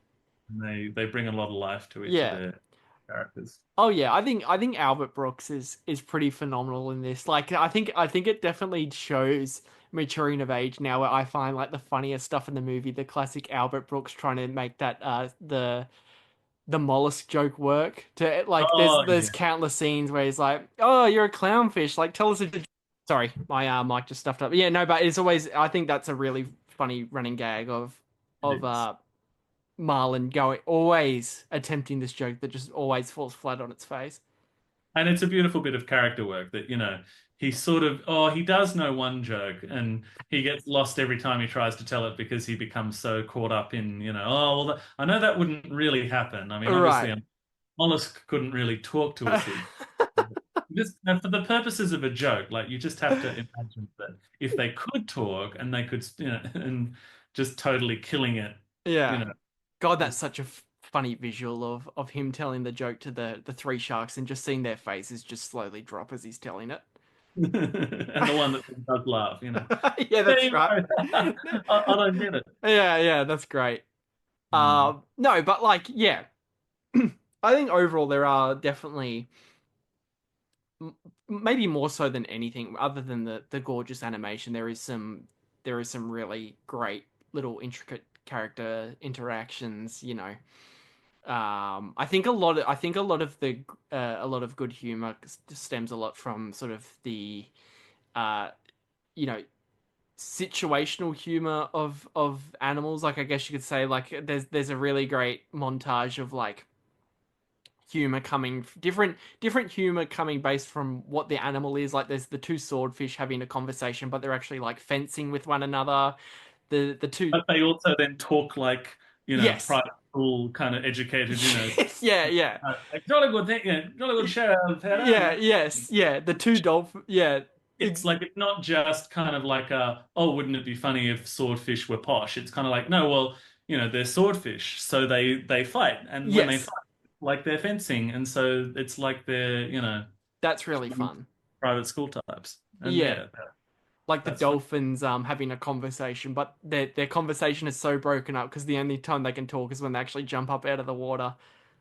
Yeah, that's a lovely gag. Yeah, there's lots of great comedy work in the film, and I think that's that shouldn't kind of go unnoticed. That it is very beautifully put together with the humor of it, and how that still plays into the logic of the world. Like you don't want a film like this to get too hung up in the logic of, oh well, these animals can talk but these ones can't. But like they get to play around with some of those rules a bit, like the fact that no one can speak whale. Dory thinks she can speak whale. Um, but all of that is just her, and that's actually part of my favorite humor in the whole film is just how she's got it into her head that speaking whale is just kind of doing the sound. Right. That's a lovely idea. Yeah. But again, you don't think too much about the logic of that, how it is that like dolphins can talk, but whales, presumably have their own language that's a bit, yeah, separate to all the other characters. Right. Whales are like seagulls. They have their own kind of thing going on that's everything else in the Exactly right. No, that's or it. why sea turtles are stoned, like we don't. Oh yeah, of course. The whole yeah. That's like a whole sort of based on each species. They've all got one singular character trait that they all share between each which is sort of I forgot about the whole obvious sea turtle sequence of Crush, which And Andrew of course, Stanton, the director, yes. voiced he's fantastic. I mean, it's almost laid on a little bit too thick. Like, Yeah, some of totally, it's almost a bit much. it. Yeah, But it is again, it's a fun, easy shorthand way to just launch us into. Okay, we know exactly who this character is, and yeah, what he's all about. But I think at the same time as well, actually, there is a beautiful aspect to that where the whole point of Crush as a character is not just to get the lead to from A to B, but it's also for Marlon to have this moment of, oh, you can right. parent your child this way and be very sort of, laissez-faire and let Yeah, them kind of do whatever, and it's fine. and it's That fine. they will sort of work it out. And I think that's quite a key moment. That's very true. Yeah, But it also links very well with what we like, we get the sense of Crush of, oh yeah, he's the, classic pothead stereotype. But then it does translate into, oh, actually, this guy is a very decent father. father. He's Yeah, he's a very good father and he knows what he's doing, and part of his probably relaxed attitude, plays into how he parents his son, but also that's not a bad thing. That actually, just trust the process. That your child will be fine. You've got to learn to take risks. Yeah, that's exactly right. Um, but no, probably pivoting towards final thoughts on yeah. Finding Nemo. Tim, is there any sort of moments or lines of dialogue that we really like, or any sort of moments or any sort of plotting details that we may have left out that you want to touch on before we finally wrap up?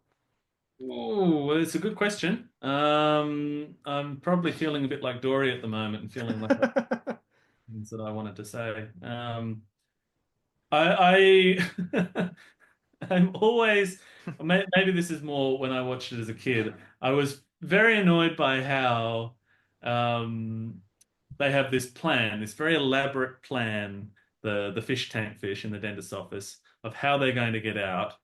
And there's a big sort of build up to the first time they do it, and of course it goes horribly wrong, and Nemo is nearly chopped to pieces. And then later on, there's a big burst of kind of energy. Nemo decides he must get out, he must do this, and he finishes the task. He sticks the rock in the filter. The filters, stop working. The tank's going to get all grimy and horrible, and the plan is underway. And then, of course, the dentist puts in a new filter, and that whole thing kind of then just fizzles out. And Yeah. I remember as a kid even being a little bit annoyed by that, and being like, but they work so hard. Oh. Oh no. And I'm also sort of annoyed and kind of disturbed by the fact that by the end of the second film, they're still stuck in the bags. Is that right? Did they get those same fish back to come back for the second one? Well, I don't know if it was the same fish. I don't know. I think they did get at least one or two of the voice Wow. and it's sort of the last little bit, or maybe they do finally get. That is sort of funny. A funny way to end this movie is like that's the whole. I think at the end of the second one, they get trapped in the aquarium. And Right. that pisses me off. But anyway. That's always been funny to me to end. That's how they end this. Like the whole sort of thrust and goal of the entire movie for these fish tank fish is to get out and be free. And once they do, they're just stuck in the bags anyway, and they're literally ended with like, now what do we do now? That's kind of fun to me because I can imagine that they would find their way out of that situation somehow. And I don't know. It to me is it's an annoying payoff to then have in the second one. Oh yeah, they were trapped in those bags for everything. No, they don't deserve that. They deserve. Uh, uh, these are small, and of course, the very last moment of the film is at the very end of the credits, where the little terrified fish eats the scary big anglerfish. Did you watch right to the end? I've never seen any of this. This is all You got news to me. right to the very end. You know the little green Yeah, nerd fish that's in AA. yeah.